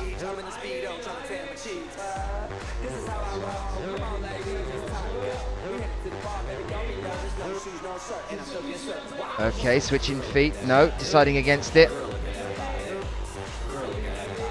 She needs to clip in here. Couldn't quite make it. Just went for it a little bit too soon. This is the thing. You can always. It's like you can tell they're not clipping in ahead of themselves to carry on. She got that rope out of her way. She might have noticed that she could have moved right a little bit more there as well, which is what Dinara did. She pushed up 2 holds ahead. Mina Markovic with around a 35 plus. And I believe that's going to change some things here.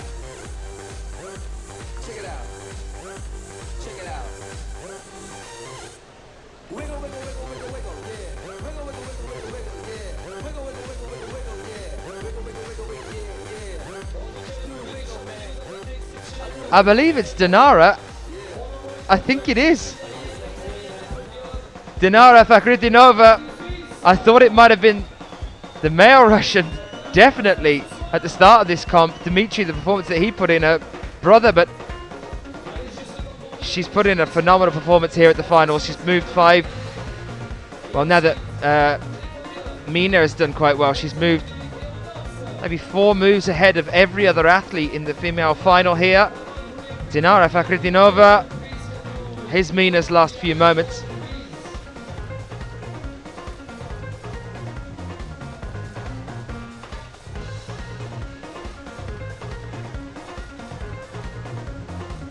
It's definitely the right way to go about things. Tricky point here though. She could have gone for the one below it. The one above it rather.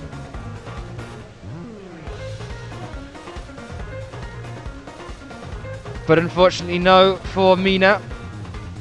These are our results. Dinara Fakhritinova 40 plus, Mina Markovic in 35 plus ahead of Ellen Janiko, who takes the bronze due to countback to the semi-finals, as Mina Markovic had a top and Ellen Janiko just a score of 42 plus. Those are your medalists. Our European champion Dinara Fakhritinova for the women's,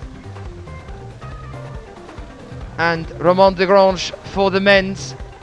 Well, there you have it, guys. That's our European Championships for this year in Chamonix. Bear in mind, we've still got the medal ceremony to come before we say goodbye to you in a few moments. Hopefully you've enjoyed it. If you have, get the word out. Get more people in for our next couple of events as well. We've got Briançon coming up in just a week's time.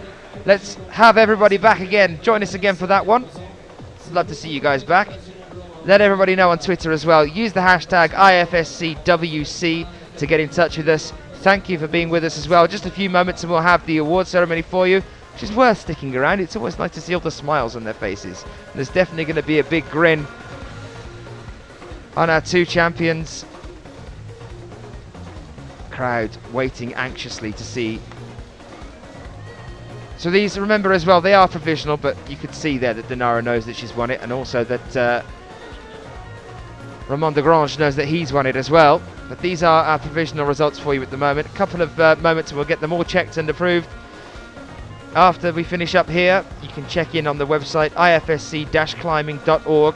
Find all the details of the upcoming competitions on there as well, if you're not on there already. Ruben Coffin saying big thumbs up for the IFSC World Cup for reporting live on the European Climbing Championships. Keep up the good work. Thank you, Ruben. Thank you for being with us all the way through. It's nice to see some regulars coming back as well.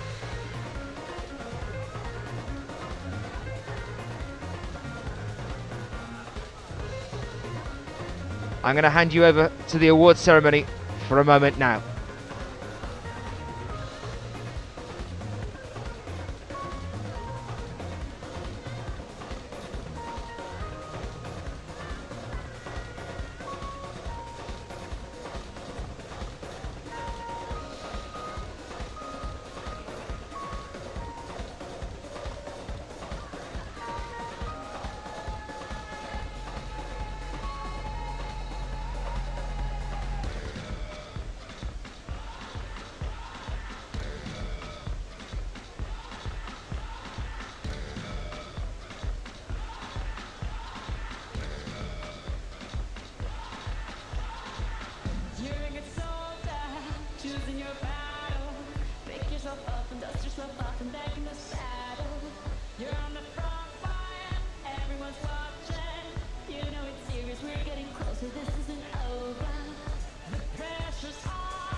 Allez, mesdames et messieurs, on vous laisse patienter 2 minutes. Vous devez être chaud bouillant là pour les podiums. Hein, pour féliciter et savourer cette victoire qu'on attendait depuis très longtemps chez les garçons. On aura aussi une bonne nouvelle aussi chez les filles. Ça va prendre 2 minutes le temps de réunir tous nos élus. Les élus sont derrière. Les feuilles de résultats, le protocole. On va faire rentrer tous les grands élus de cette institution des championnats d'Europe. C'était énormissime comme organisation. On fait le podium féminin et le podium masculin. Et ensuite, on enverra tous ensemble sur un compte à rebours incroyable de 10 jusqu'à 0 pour envoyer le feu d'artifice. Et on vous laissera entre les mains du meilleur DJ national, DJ Las, DJ des Coupes du Monde de ski, des Coupes du Monde d'escalade, des championnats d'Europe. C'est lui qui aura la tâche de s'occuper de vous.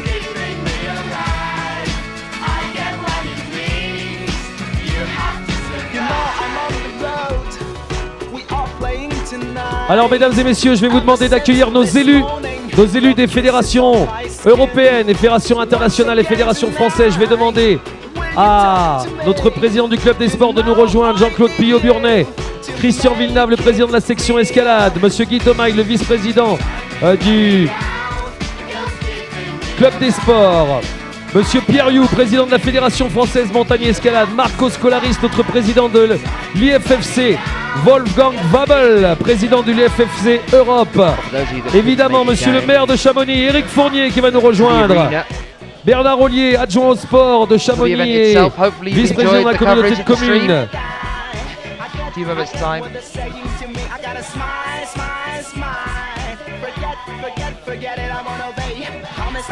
Et madame Laure Schmutz qui est maire de Servoz, voilà, qui nous rejoint. Et je vais commencer, mesdames et messieurs, par passer le micro à celui qui adore et qui doit avoir beaucoup d'émotions. Il pleure à chaque fois, mais là ce soir c'est une soirée spéciale parce que c'est le président du club des sports, toutes sections confondues. Et évidemment cette victoire il attendait depuis longtemps. Applaudissements pour Jean-Claude Pillot-Burnet s'il vous plaît. Eh bien c'est vrai que je crois que plus heureux que le président du club des sports ce soir, il ne doit y avoir que les athlètes qui ont gagné, qui ont fait une super prestation, que l'on peut remercier parce que c'est bien grâce à eux si on a pu passer ces 3 journées exceptionnelles. Et puis ce soir, j'ai envie de dire merci au public parce que je suis monté dans la petite tourelle tout à l'heure et on doit être à peu près 16 000 personnes sur la place. Quand je dis 16 000, c'est vraiment 16 000 et c'est exceptionnel. Merci pour tous vos encouragements. Je crois que c'est ce qui nous aide à aller de l'avant. C'est ce qui nous aide à progresser dans nos compétitions. Tout à l'heure, un ami me rappelait quand on a fait la première Coupe d'Europe au Gaillan, une Coupe d'Europe de bloc au Gaillan. Alors, je ne me souviens plus l'année. Et donc, ça a beaucoup évolué. Merci à tous nos partenaires aussi qui étaient avec nous ce soir. Et c'est grâce à eux, grâce à tout cet ensemble-là, grâce aux nombreux bénévoles, toute l'équipe du Club des Sports, l'équipe du président Villeneuve de la section escalade du Club des Sports, qu'on peut réussir des compétitions comme ça. Donc merci à tout le monde et puis rendez-vous l'année prochaine pour une autre Coupe du Monde. Le bloc au Gaillan, c'était en 1822. Hein. Je répète la date. Mesdames et messieurs, je vous demande d'applaudir s'il vous plaît monsieur le maire de Chamonix, Éric Fournier. Bonsoir à toutes et à tous. Moi, juste quelques mots en complément de ce que vient de dire le président du Club des Sports.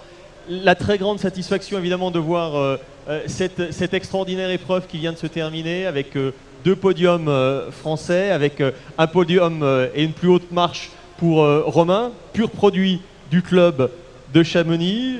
Félicitations au club, président. Félicitations au Club des Sports également. Merci aux fédérations. La fédération française, cher Pierre, la fédération européenne, monsieur le président, et cher Marco, la fédération internationale. C'est un spectacle magnifique, c'est l'ADN de Chamonix qui est encore une fois mis en valeur avec, je crois, Bernard Ollier, l'adjoint au sport, Laure Schmutz, l'ensemble des élus de la communauté de communes.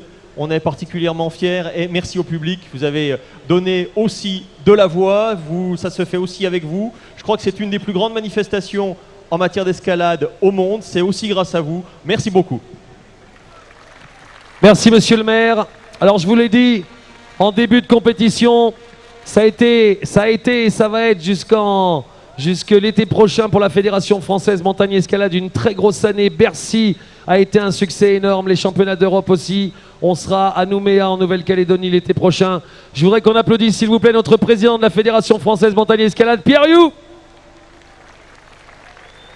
Bonsoir à tous, bonsoir. Quand nous avons décidé de faire un championnat d'Europe à Chamonix, on avait souhaité faire comme à Bercy, amener ici des champions paralympiques. Donc merci à Jean-Claude d'avoir accepté ça. Merci Monsieur le maire d'avoir un peu trituré le programme pour permettre de faire ça. C'est assez fantastique. Vous avez vu un spectacle formidable. Et comme l'a dit Monsieur le maire, grâce à vous, Chamonix, c'est la plus grande compétition au monde en termes de spectateurs. Donc merci beaucoup et que l'escalade continue très fort. Merci Monsieur le Président. Et pour le dernier mot avant de célébrer les podiums, s'il vous plaît, je voudrais que vous applaudissiez le président de l'IFFC Europe à l'initiative de ces championnats d'Europe, Monsieur Wolfgang Wabel. Merci, bonsoir à tous. Chamonix, c'est le public incroyable, l'ambiance et la classique. Thanks to the city of Chamonix et to the club de sport à Chamonix. Et thanks to the Fédération Nationale FFME for organizing this great European Championships. We still have 2 events to go for the young people, for the youth in Imst and for the boulder in Eindhoven. But now we want to see the athletes, the winners of this great event. Thanks a lot. Merci Wolfgang. Messieurs, dames, on va se reculer un petit peu sur le côté et le public de Chamonix, il est l'heure d'accueillir le premier podium de cette soirée. On va avoir la galanterie pour commencer par les filles. Et je vous demande d'applaudir s'il vous plaît les 3 médaillés de ces championnats d'Europe.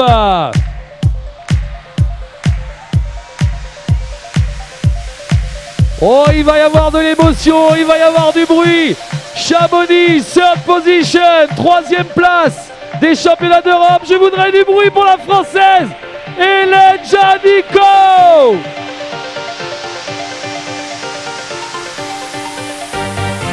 C'est Pierre Rioux qui remet la médaille. Notre président de la Fédé, Guy Thomas, le vice-président du club des sports de Chamonix qui remet le chèque et le bouquet de fleurs. Ladies and gentlemen, 2nd place to the European Championship. She's from Slovenia. Make some noise for Mina Markovic.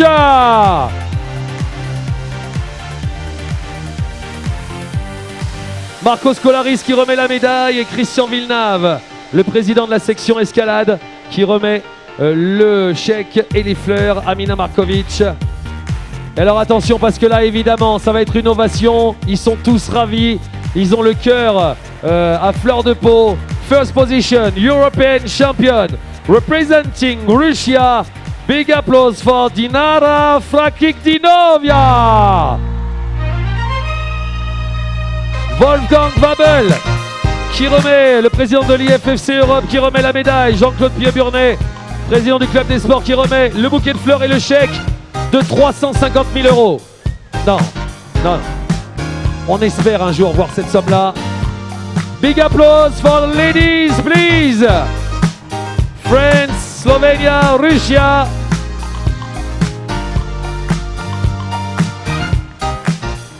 Mesdames et messieurs, je vous demande d'accueillir l'hymne national russe.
Applaudissements pour les filles. Hélène Janico, 3e. Ina Markovic, 2e.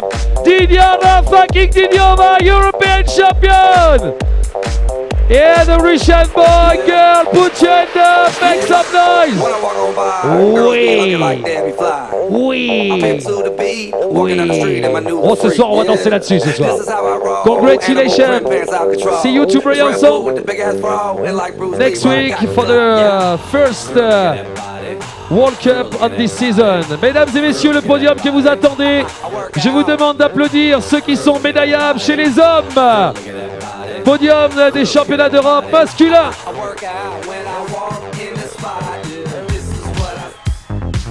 Profitons de tous les instants de ce podium. 3e position, quel plaisir de le retrouver ici à Chamonix sur la place du Mont Blanc. 3rd position, representing Netherlands. Big applause for Mr. Jörg Verhoeven. C'est Pierre-Hugh, le président de la Fédé française, qui va remettre la médaille. Et Madame Laure Schmutz qui remet, la maire de Servoz qui va remettre... Non, c'est Madame la maire de Servoz qui va remettre... J'espère que vous n'êtes pas interverti dans les chèques. Hein, qui remet le bouquet et le chèque à Jörg Verhoeven.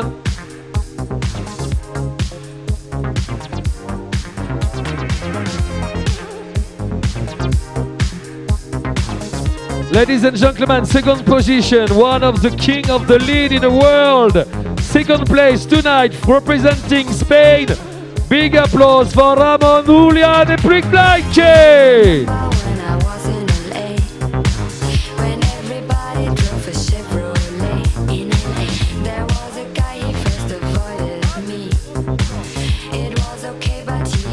Marco Scolaris, le président de l'IFSC, qui remet la médaille, et Bernard Ollier qui remet le chèque et le bouquet de fleurs. Mesdames et messieurs, le champion d'Europe 2013 de difficulté de Chamonix, représentant la France, Romain Desgranges.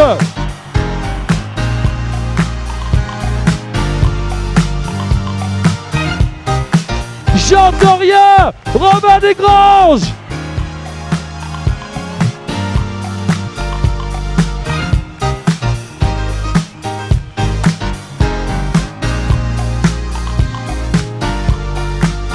Allez, Wolfgang Wabel, notre président de l'IFFC Europe, qui a remis la médaille. Éric Fournier et Christian Villeneuve qui remettent le chèque. Éric Fournier, il n'en revient pas. Il va être obligé de déclencher des millions d'euros pour l'escalade à Chamonix. Ça va être énorme. Le public, Romain Desgranges.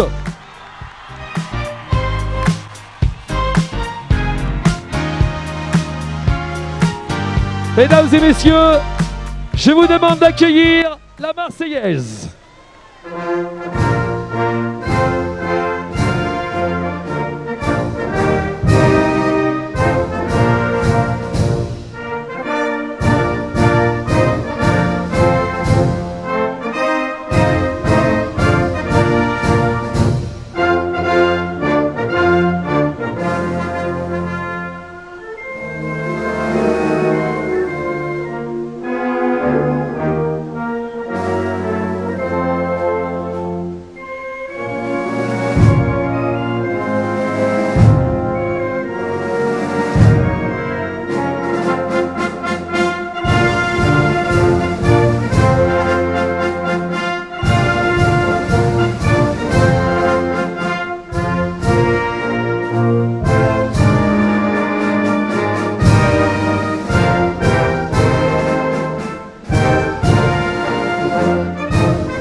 Romain Desgranges, champion d'Europe à la maison à Chamonix.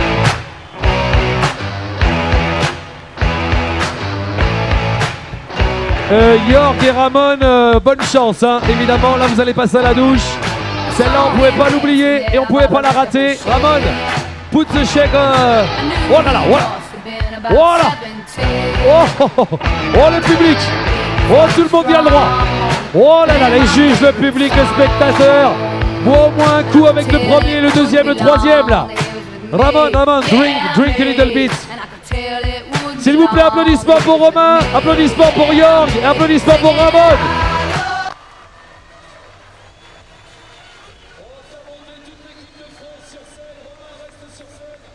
Le public. Allez, l'équipe de France sur scène, une photo s'il vous plaît là.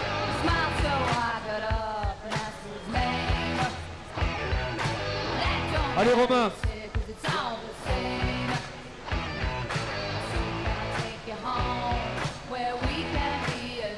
L'équipe de France, là vous montez sur scène s'il vous plaît, on leur fait une ovation. Messieurs, dames, là tous les athlètes.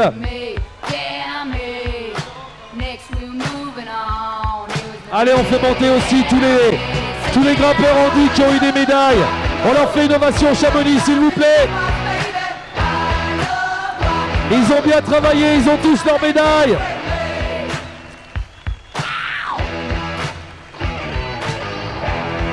Allez le public, 3, 2, 1, du bruit.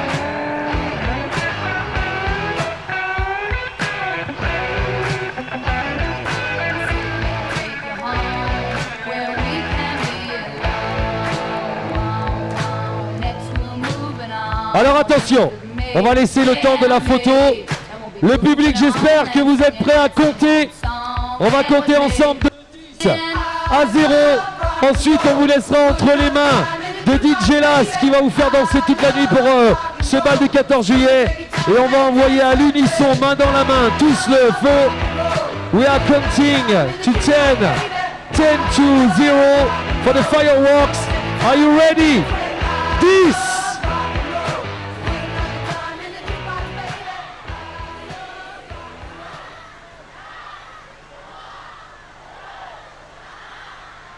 Bonne fête nationale!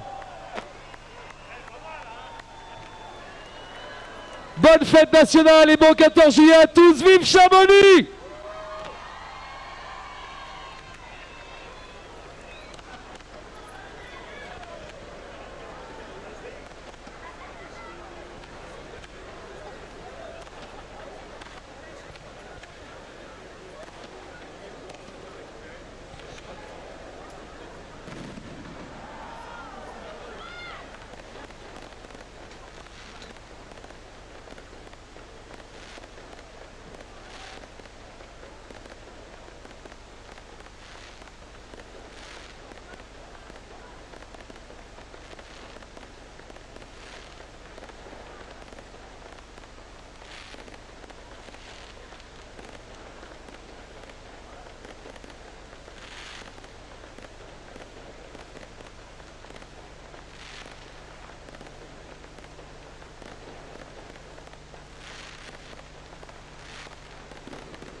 Attention Chamonix, on vous est bon 14 juillet. Soyez heureux. Profitez de vos amis, de vos amis, de vos amours. On vous laisse dans les mains de Dichilas. Bon 14 juillet.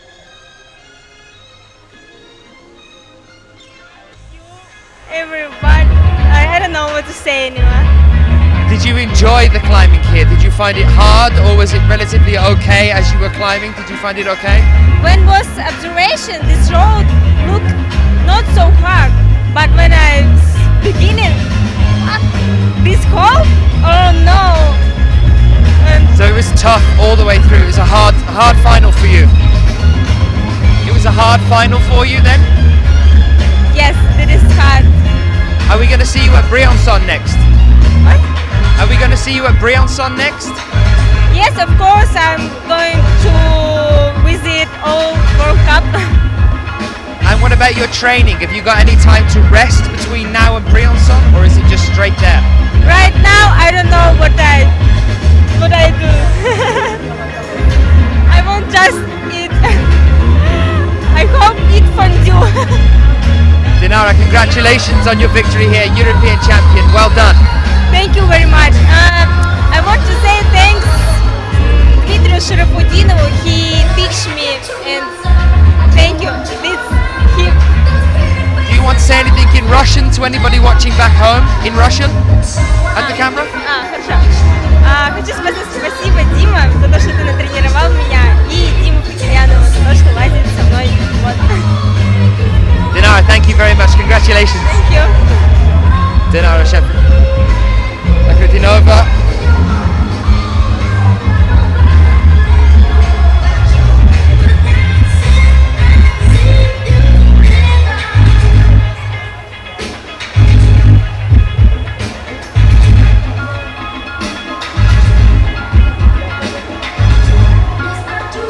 Romain de Grange, félicitations here in front of your home crowd. How are you feeling? It's a dream. I'm so happy. How did you find the final? The wall, the routes? The route was really hard. Really small crimps, sloper crimps, and always hard. It's a really hard route. Tough all the way up. Was there any point, did you know that you'd won? Did you know that you had won earlier on, or was it a moment at the very last? I mean, did you know that you got the gold from early on? No, I don't know. I need to wait all climber, and when Raman fall, I'm so happy. It's perfect. And the crowd here was absolutely huge as well. They were right behind you. What does it feel like on the wall with the crowd behind you? It's a big power. It's an energy really strong. So European champion now in lead. Are you going on to Briançon, the first World Cup? Yes, of course. And the whole year on the IFSC? Yes, all season, all competition. Brilliant. Is there anything you'd like to say to anyone watching now in French? Sorry? Anything you'd like to say to anyone watching now in French to the people at home? I don't understand. In French?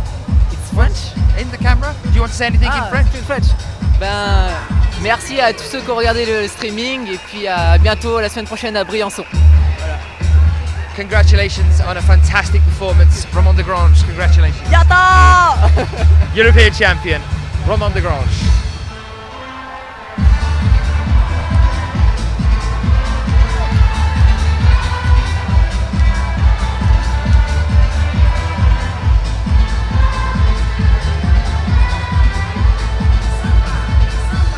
Well, it's looking like the celebrations are just starting here after the European Championships. There's a whole discotheque going on next to me, the firework display just as well. Incredible finals all the way through. Amazing performances from Romain de Grange and Dinara Shafrutinova, our two new European champions. I've been Daniel Thin. Thank you very much for being with us all the way through this one. We'll see you at Briançon in just 1 week's time. Good night.